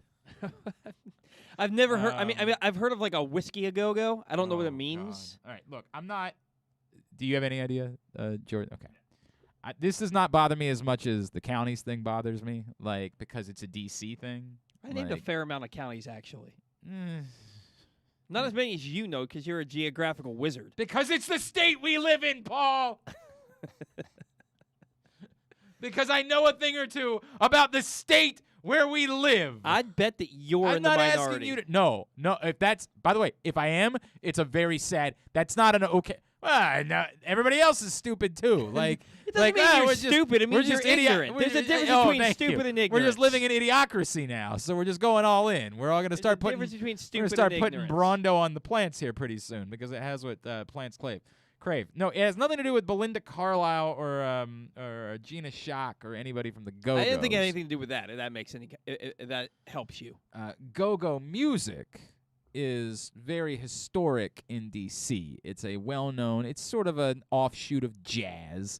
It's funk more than anything else. Chuck Brown is considered the godfather of go-go. If you watch the Scott Van Pelt program, he had, I think, Trombone Shorty redo the Sports Center Open in go-go style because they moved the show to D.C. I am aware of Go-Go music, and I assumed it had something to do with that.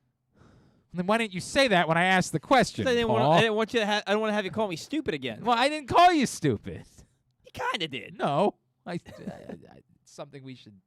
I am not... Again, it's a D.C. thing. It's not in any ways a Baltimore thing. This is the mistake that other people make when, like, they try to make Baltimore and D.C. one market, and they're like, oh, we'll come here and do a go-go. I'm like, Baltimore's not a go-go place. Like, we know of it. We know of it, and we frankly, go-go music is very enjoyable, so we might enjoy it. And, like, they're actually going to do a go-go party as part of the CIAA, but it's not a Baltimore thing. When I hear go-go, I think of, like, a sock hop.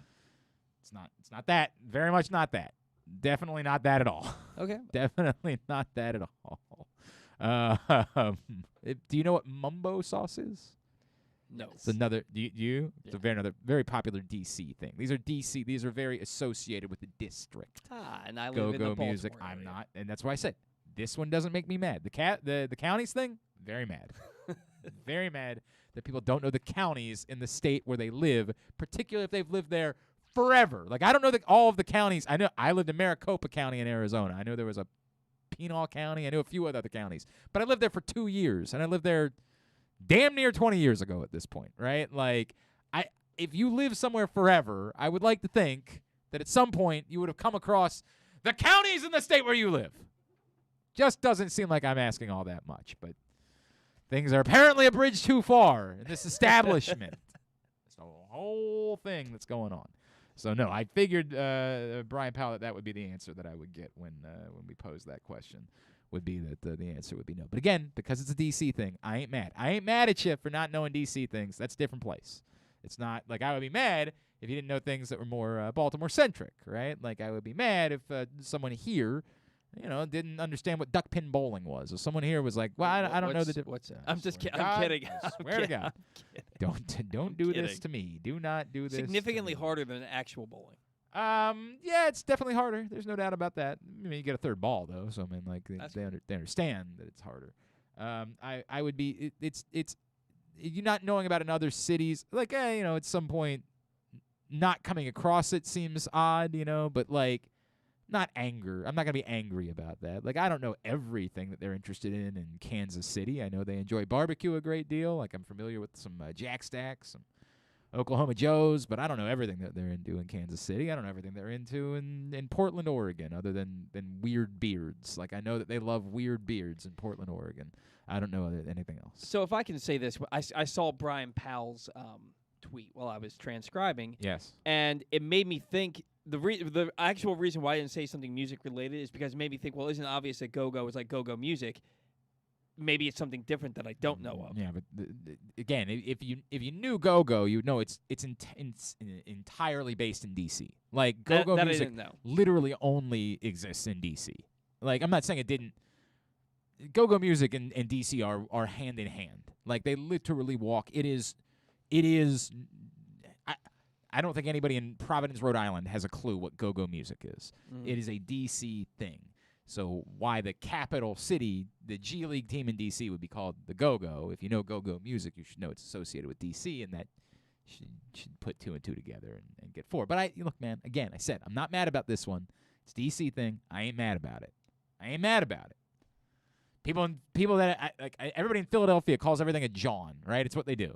Like, let me get two of those Johns, right? Like this is what they say, right? Two of my best friends are from Philly. And if you go to Milwaukee and you say the word John, nobody's gonna know. I ain't mad at you that you're in Baltimore and you wouldn't know a John. Like I spent most of my life not understanding. Like I would hear that term, like, what the F are they saying, right? Until I found out. It literally means anything. Anything, essentially, right? They just use anything as a John, a thing. They replace the word thing with John, right? Like, I mean, anything is a John. So, I ain't mad at you because it's another city's deal. But the counties thing still bothers me. It's not going to stop bothering me. Come back in. Get the Young Utes, Tidbit, Two-Bit to wrap it up for the week. It's Glenn Clark Radio. Duffy's Garage is a family-owned and operated car care facility in beautiful Baldwin, Maryland. An authorized Maryland inspection station and Napa Pro Care Center with ASE-certified techs. Tell them that Glenn Clark sent you and receive 10% off your service with a max discount of $150. You got to trust where you take your car, so take it to where I take mine. Duffy's Garage in Baldwin. Duffy'sGarageMD.com. From all of the biggest games to the smallest events, make every bet worth your while at MyBookie. Start by doubling your first deposit instantly with MyBookie's first deposit bonus up to $1,000. Double your money before you even place a bet, and all you have to do is mybookie.ag. If your first deposit is $100, MyBookie adds $100 so you can start with $200 to play with. If your first deposit is $1,000, MyBookie adds $1,000 so you can start with $2,000 to play with. With tons of great games and prop bets to take advantage of this week, there is truly something for everyone. Don't wait any longer. Head to MyBookie today to redeem your double deposit bonus so you can start winning big today. That's promo code PRESSBOX to receive double your first deposit instantly in your account. No hassle, no wait. Bet anything, anytime, anywhere with MyBookie. It's another cold winter here in Baltimore, but this time there's no hot stove to warm you up. Hi, I'm Paul Valley, and while there may be no activity in the world of baseball, I'll still be here every week with my co-host Zach Goodman to give you all the latest in the CBA negotiations as teams look to get back on the field in time for spring training. You can watch us live every Saturday from 10 a.m. to noon at youtube.com/PressBoxOnline or facebook.com/PressBoxSports and listen at PressBoxOnline.com/radio. So tune in every Saturday from 10 a.m. to noon for the latest in baseball coverage right here on the Bat Around. Glory Days Grill's winter seasonal menu is back with comfort classics like their house-made meatloaf and short-rib grilled cheese. It also features the center-cut sirloin with grilled shrimp, the char-grilled pork tenderloin, grilled meatloaf sandwich, smoky thigh wings with Alabama barbecue sauce, and a Brussels and bacon appetizer. All of these items pair well with Devil's Backbone 8-Point IPA or their anniversary IPA brewed by Devil's Backbone. And try their seasonal cocktails, Blood Orange Bourbon Cider, Apple Ginger Mule, and Captain's Hot Cider. Find out more and get your order in today at glorydaysgrill.com. Great food, good sports. Window Depot Baltimore provides the highest quality Pro Via windows, doors, and siding for all budgets. The best is finally affordable. Call them today for a free in-home consultation at 410-941-3499. They also offer Zoom and FaceTime consultations in an effort to practice social distancing. A proud sponsor of the Tyus Bowser Show, you can find out more at WindowDepotBaltimore.com. We can't imagine why you'd want to, but you can watch GCR live. It's at facebook.com/PressBoxSports and try to guess whether these guys are wearing any pants. All right, winding down for a Friday edition of GCR. It's about that time.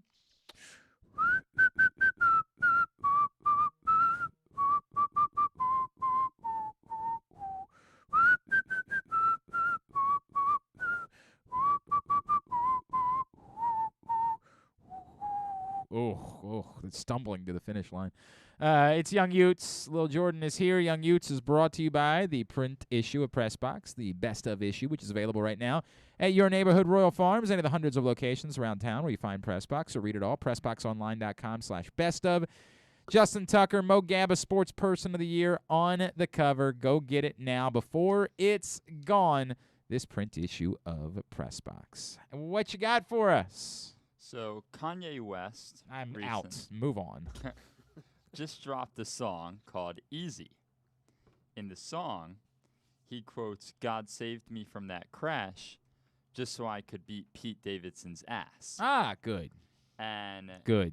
And so everything about this seems very healthy. Yes. Very healthy. And so everyone was going off about it on social media, and then Pete Davidson hired extra security. Well, and then I gotta be honest with you. If I was Pete Davidson, probably when I started talking to Kim Kardashian, I would have been hiring some extra security.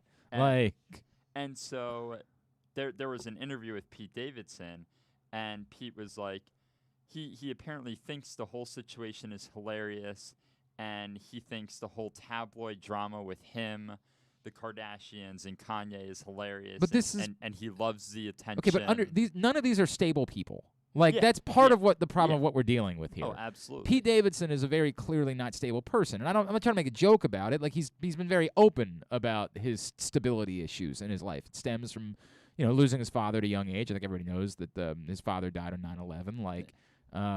Pete Davidson is a very unstable person. Frankly, a lot of people would say that's a lot of the great artists are. And I'm split as to how great of an artist Pete Davidson is, because when he's funny, man, he's really funny.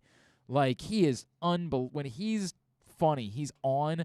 There are other times where like they try to use him as a character on SNL, and he's just sort of like meh, he's just it's just not working, right? I thought when King of Staten Island came out, it came out at a really good time where we were all desperate for something, because we had been in the pandemic for months at that point, and like the summer was kind of like we were used to going to see summer blockbusters in the movie. We just wanted something. Give us something to watch. In all, I thought it was okay. I thought it was sweeter than it was funny. I think people might famously remember I ended up getting into a Twitter beef with Judd Apatow. It was a very random. I wrote about it at Pressbox. He screwed up in writing a particular scene, and he had Bill Burr say that Roger Staubach went to West Point, and I said something very throwaway about it, right? Like on Twitter, I was like, "Boy, that's a pretty big miss," and somehow somebody Judd Apatow ended up getting tagged, and then he started going in on me, and he was like, "Bill Burr's character is supposed to be a blowhard, man. Like he's supposed to."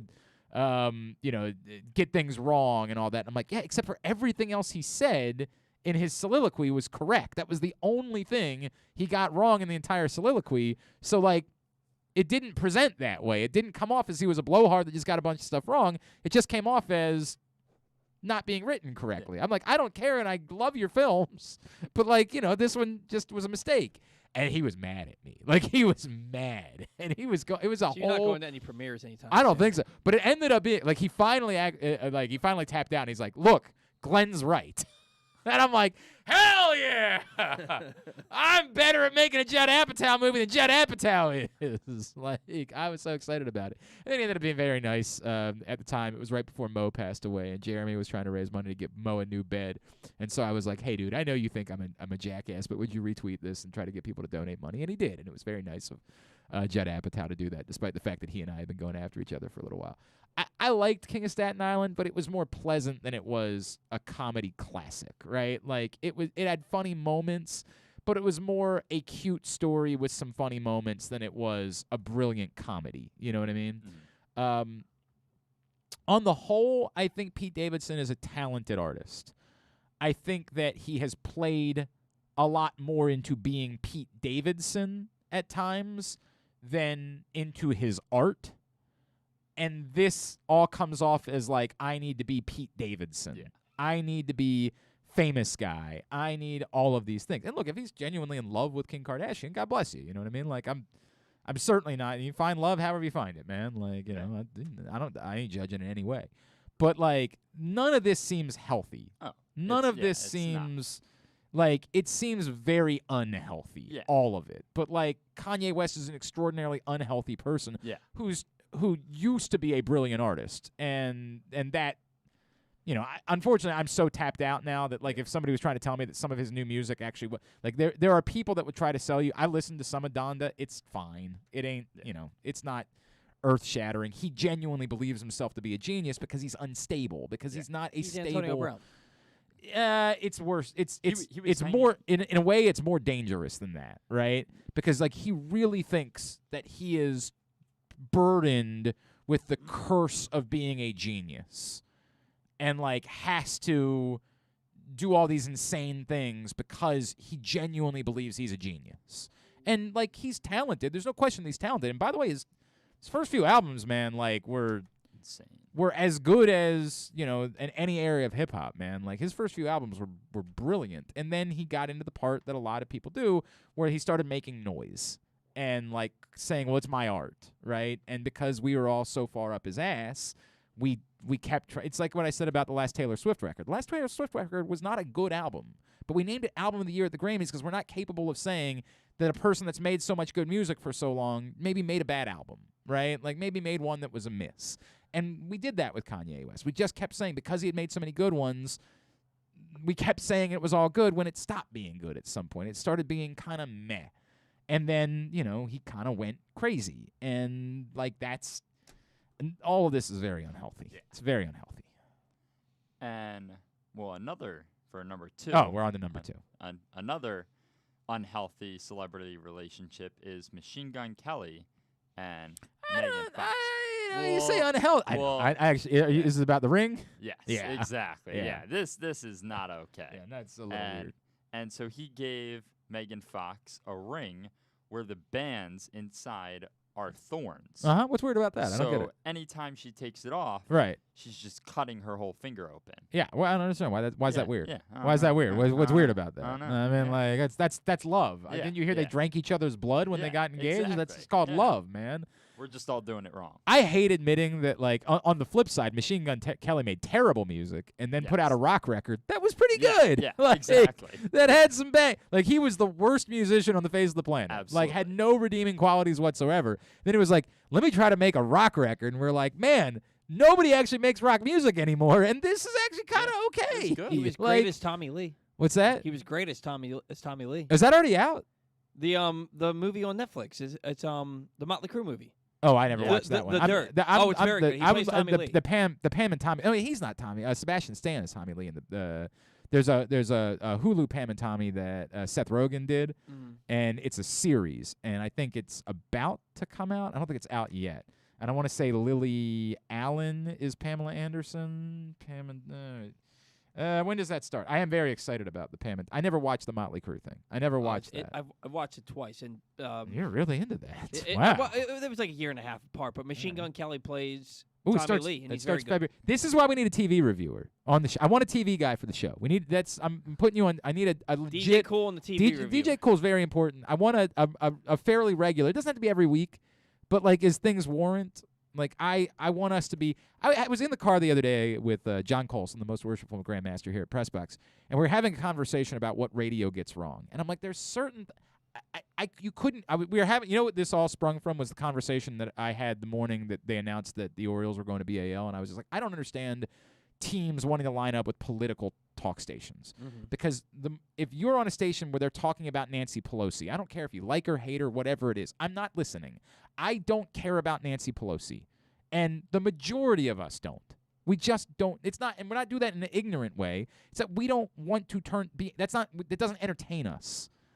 There are tent poles about what radio should do, and we were talking about this in the car, and I was like, doing movie reviews when movies come out. There's a tent pole thing that radio should do. And then I got me thinking about that. I'm like, we should do that stuff. Like, I know we're not a radio show anymore, but, like, we should go back to doing that type of stuff. And maybe not during football season because football's so important, but, like, there ain't going to be football season for a while. And right now, who knows about baseball? That's a fair point, too. And right now, like, with Ozark and with the Pam and Tommy show starts in 2 weeks. I want to talk about the Pam and Tommy show with somebody because I'm really excited about it. Like, the best content right now is the TV content because it's all the streaming services, right? Like, That's where the best content's coming from. So I want to get a regular TV reviewer in the mix. I want it to be somebody that we can create a relationship with, be friendly with, reach out to when relevant, talk about these things. I want that to be the case. So I want to prioritize that because I think it's something that we should do more frequently. I'm not opposed to doing movies again, but like basically movies are just Marvel movies now, right? Like it's really all movies are, correct? Like it's just pretty much. It's Marvel movies. Disney still puts out a big thing every now and then. There was a new Bond movie. Yeah, but like that, it's that, right? Like I don't think people are all that interested in like the indie picture. Like I think that the movies thing is kind of dead. Unfortunately, I think it's more about TV now. All right. Anyway, yeah, Machine Gun Kelly. Yeah. That was he's a psycho, right? Yes. Like, but he's definitely found out that being a psycho is getting him attention, whereas absolutely. Whatever he was doing before was not.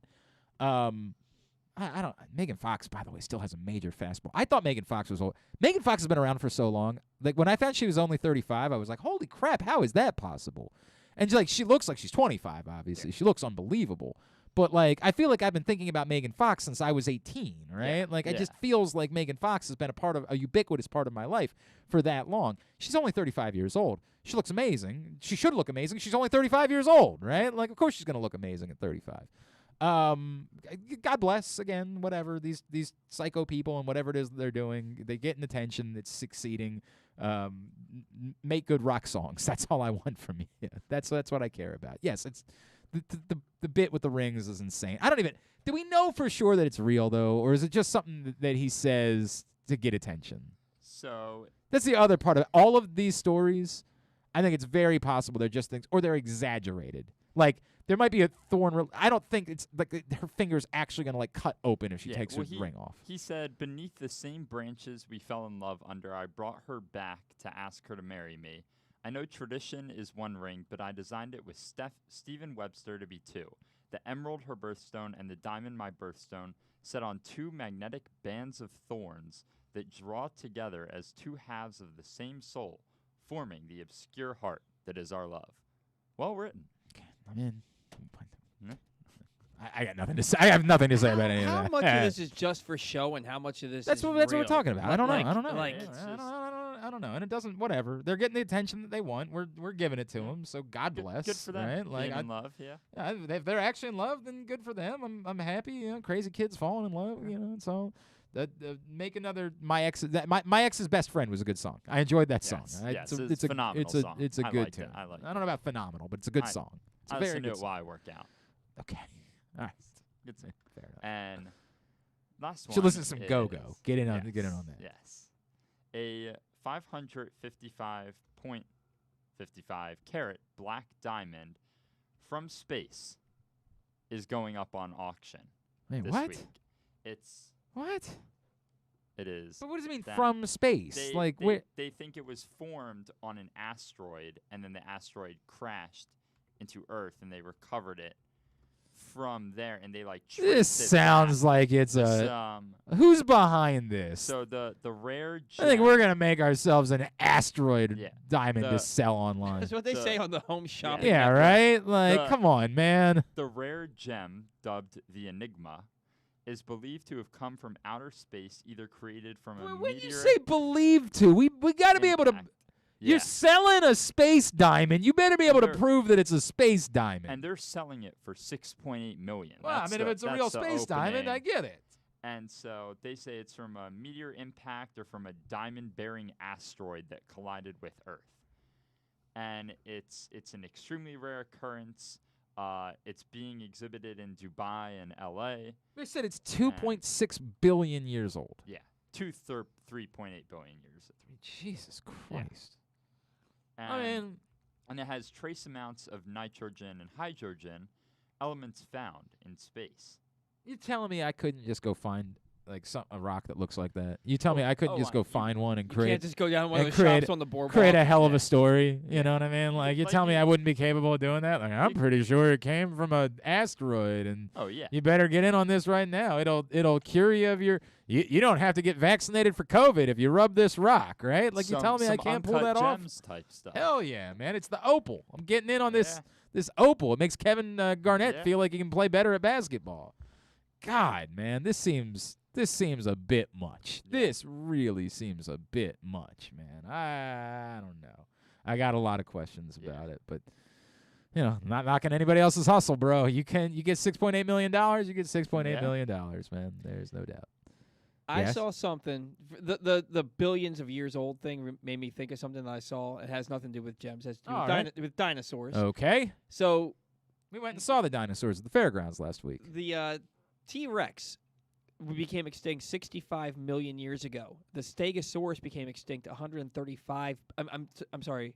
Yeah, million years ago, which means that the Stegosaurus was more ancient to the T-Rex than the T-Rex is to us. Well, that is quite fascinating. That is quite fascinating. Also, George Washington had no idea that dinosaurs were ever a single thing because fossils were first found after he was president. So George, our very first president, had no idea dinosaurs existed. Did he know what go-go music was? Was he familiar? I believe he's the founder of go-go music. All right, thank you, Jordan. Very good. That's young Utes. Let's get a tidbit. Tidbit is brought to you by Glory Days Grill, the seasonal menu with the comfort food classics available. The center-cut sirloin with the grilled shrimp, the grilled meatloaf, the house-made meatloaf. Oh, man. Of course, the smoky thigh wings with the Alabama barbecue sauce. I highly recommend. Oh, and the grilled cheese, the short rib grilled cheese, that is. It's also good. GloryDaysGrill.com. Get your order in right now. All right. Derrick Henry is set to return to action on Saturday after last playing in a game. I have heard of him. On October 31st when he broke his foot and was lost for the regular season. At the time of his injury, Henry was leading the NFL with 937 rushing yards. He was also leading the NFL in carries with 219 through 8 games, after leading the league in that category each of the previous 2 seasons. In fact, the Titans rode their workhorse so much that he was on pace to shatter the NFL record of 416 carries in a season. Hey, by the way, I put in my pro football. I'm still a member of the Pro Football Writers Association. I do nothing with it. It's just I want to support the people that it matters to. So they asked everybody to put in their votes for their all NFL, and you had to vote for 2 running backs on your all NFL team. And I thought about it for a while, and ultimately, obviously, Jonathan Taylor was, of course, the first one. Derrick Henry was my second one. Oh, he's a beast. At the end of the day, I was just like, look, I know other guys had good years, and I get it that Derrick Henry got hurt, but man, when he played, he had 5 straight games over 130 yards. It was just rushing. badass insane. I just couldn't. I was like, somebody probably. If I don't know who tabulates them, if Chris Pike is reading these, probably is really voting for Derrick Henry? Yeah, ultimately, I think Derrick Henry was the second best running back in the NFL this season. Mm-hmm. He probably would have been the best if he hadn't gotten hurt. Correct. But yeah, so he's on pace. The NFL record for carries in the season is 416. Even without the extra 17th game, if Derrick Henry had stayed healthy, he would have shattered the record by at least 20. If going based on how many carries he had the first 8. 5 running backs in NFL history have tallied 400 or more carries in a season. Who are they? And I'm going to give you a hint because you could just pick running backs all day long. Mm-hmm. Only one of these players is in the Hall of Fame and none are active. Okay. LaDainian Tomlinson? No. He caught a lot of balls. Yeah. Only one player in the Hall of Fame. None are active. Emmitt Smith. No. Barry Sanders. No. O.J. Simpson. No. Not a Jew. Curtis Martin. No. Thurman Thomas. No. John Riggins. No. Jerome Bettis. No. Franco Harris. No. Terrell Davis. Mm-mm. Marshall Faulk. Mm-mm. He caught a lot of balls. Frank Gore. No. Eric Dickerson. Eric Dickerson, 404 in 1986. So the rest of them are not Hall of Famers. Correct. He is 4th. And none of them are active. None of them are active. All righty then. AP? No. Technically, he played this season. He wants to play next year, too, he said. I'm sure he does, but he did.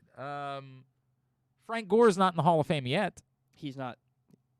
Oh, but it would have worked. It would have worked. Priest Holmes. No. Jamal Charles. No. You were close with each of the last 2. Another Chiefs. Larry Johnson. Larry Johnson is the all-time record holder, 416 carries in 2006. I did not know that. I learned something today. Okay. Sean Alexander. No. Eddie George. Eddie George, 403 in 2000. I'm surprised he's not in the Hall of Fame, but he averaged under 4 yards a carry in his career. Fred Taylor. No. Clinton Portis. No. Corey Dillon. No. Ricky Waters. Mm-mm. Jamal Lewis. Again, you're close. I'm close with Jamal Lewis. You have mentioned 2 Jamals. But Jamal Anderson? Jamal Anderson? Jamal Anderson. The Dirty Bird? 410 in 1998. You guys don't know this, but I was friends with Jamal Anderson in Arizona. He lived in Arizona after his playing career. Oh, yeah? To the point where this is a wild story. Jamal came on the show. I don't even know why. Jamal used to come on my show out there almost weekly. Like, we connected through somebody else, and he wasn't doing anything, so he was like, yeah, I'll come on the show. We'll talk some football or whatever. And one day, he called in, and he was like, you know who I'm working out with right now? And I was like, I don't know. He's like, the actor Josh Duhamel. And I was like, or Duhamel, whatever the hell his name was. Like, oh, yeah, all right, cool. That's right. It's like, you know who his girlfriend is? And I'm like, no.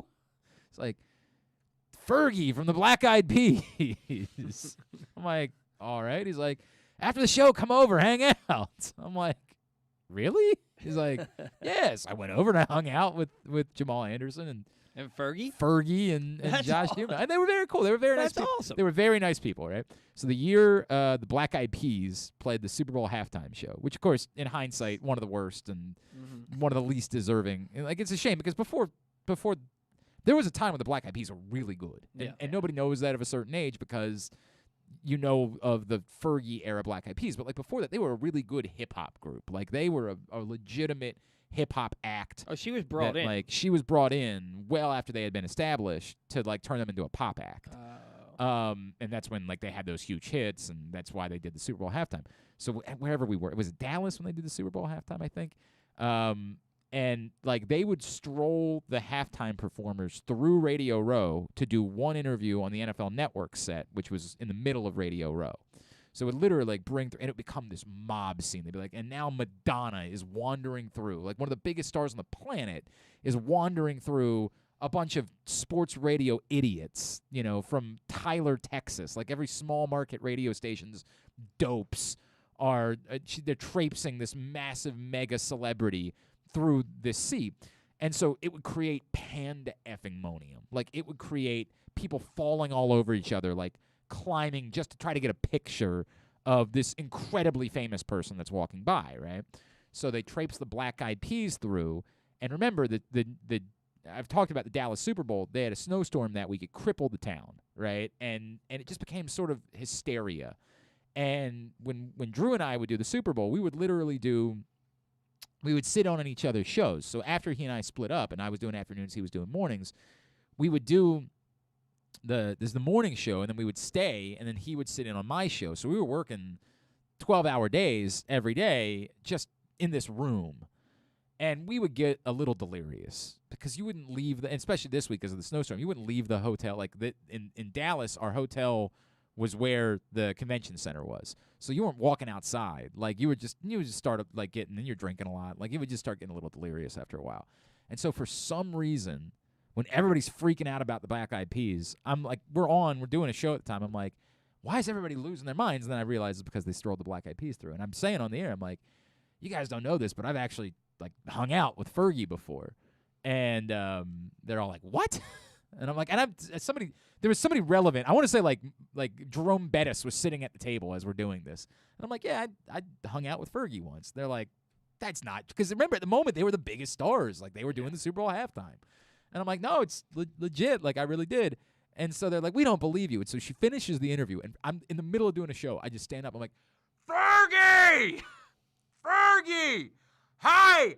Do you remember hanging out with me and Jamal Anderson in Arizona? And I swear to God, she looks over and she's like, oh, hey! And she, like, gives a wave, and everybody's freaking the F out. And, like, there's 1,000 people between us. Like, it's just this mob scene of a room. But everybody's like, oh, my God, you really know Fergie. And I'm like, well, I don't know her. I'm not overselling this story. I happened to hang out with her and Josh Duhamel one time when they were working out with Jamal Anderson in Phoenix. That's the extent of the story. But she looked over, and she legitimately was like, when I said, she's like, oh, yeah, Jamal Anderson, yeah, in Arizona. I'm like, holy crap. And, like, everybody in the building. So now I'm thinking, well, this is great. They'll come over, and, like, we're going to land. This huge star is going to come over. Nope. Am I now going to be tasked with trying to get Fergie on this show? No, I got. She was very nice. I don't want to say anything. She was extraordinarily nice. The day that the two of them could not have been nicer people. It was a really neat experience. I was very young. It was a really cool thing that I got to do, go hang out with them. But like I really thought like she was going to walk over to the table and she was like, "Hey, it's good to see you," and then gone. And I'm like, right. She's Fergie. She's not doing that. That's not going to happen. Through all of this, Jamal Anderson never mentioned once at the time he was the NFL single-season carries I record had no holder. idea. Is that? Do we get the whole list? You have one more. I don't think you're going to get it. It happened in 1984. 1984. For a lot of these guys, it was like that was their one big year. Yeah, I don't. 1984, but didn't. Timmy Anderson. No. Otis Anderson. Nope. He would have been a little bit later.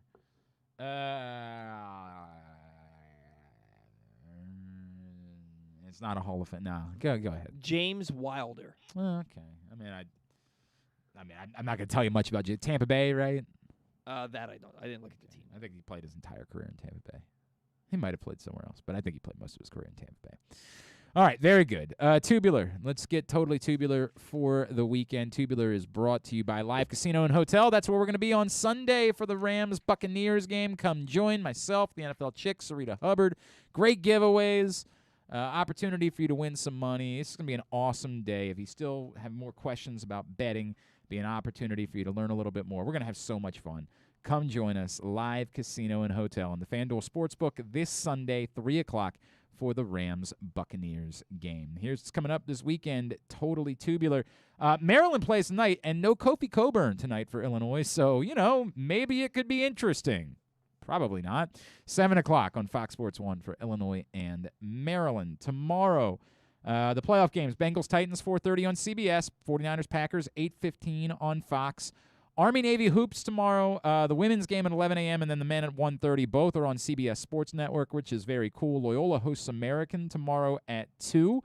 You want to get out and see the Greyhounds. It's also on ESPN+. Maine and UMBC at 1 on ESPN3. Big game for Towson tomorrow. We were talking about that earlier with Bruce. They take on UNC Wilmington, 2 o'clock on Flow Hoops. Go see. I was there last night, and it just really bummed me out by this. Like, I forgot. I was challenging Jordan before the show. He reminded me the students are still on break. I was like, there were no students there. Like, what the hell? He's like, yeah, they're on break. I'm like, oh. So I'm the a-hole is what you're saying. But still, in general, I feel like there should be a bigger crowd because they are playing really well. Morgan's at home tomorrow at 4 against Howard, and Coppin's at Norfolk State at 6 tomorrow. On Sunday, the playoff games, of course, Rams-Buccaneers, 3 o'clock. Come down to the FanDuel Sportsbook, Live Casino Hotel. It's on NBC otherwise. CBS for Bills-Chiefs at 6:30. The Maryland women host Northwestern at 1 on Sunday on Big Ten Network+. Plus everything else, Australian Open coverage throughout the weekend on ESPN2 and ESPN+. You'll find it all at GlennClarkRadio.com. Obviously, Ozark is the headliner for non-sports. That's really all you need to know about Friday is that Ozark. It's out.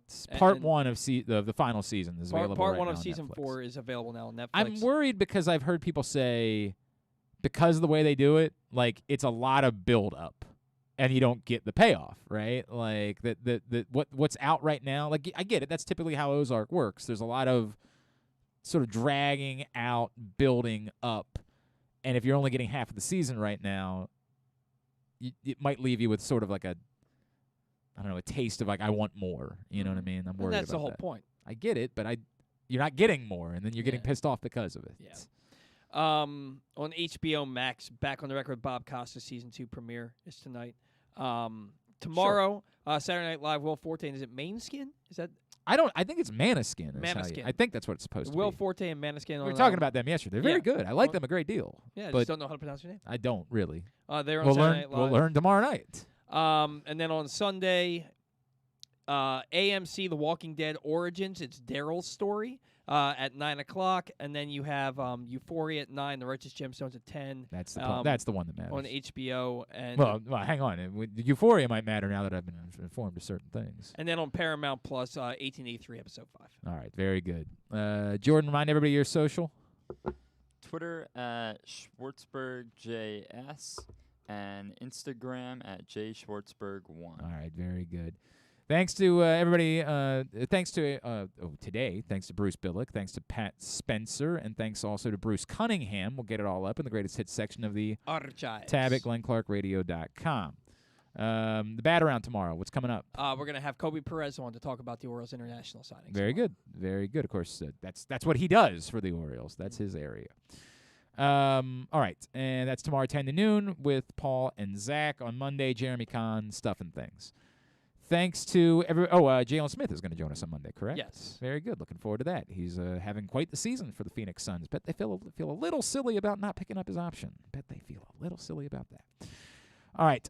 Thanks to everybody at PressBox, all of our great sponsors and partners, including CCBC, Glory Days Grill, Royal Farms, ExxonMobil, Great 8's Memorabilia, Live Casino and Hotel, Underdog Fantasy Football, Duffy's Garage in Baldwin, Window Depot, your local Toyota dealer at buyatoyota.com, and MyBookie.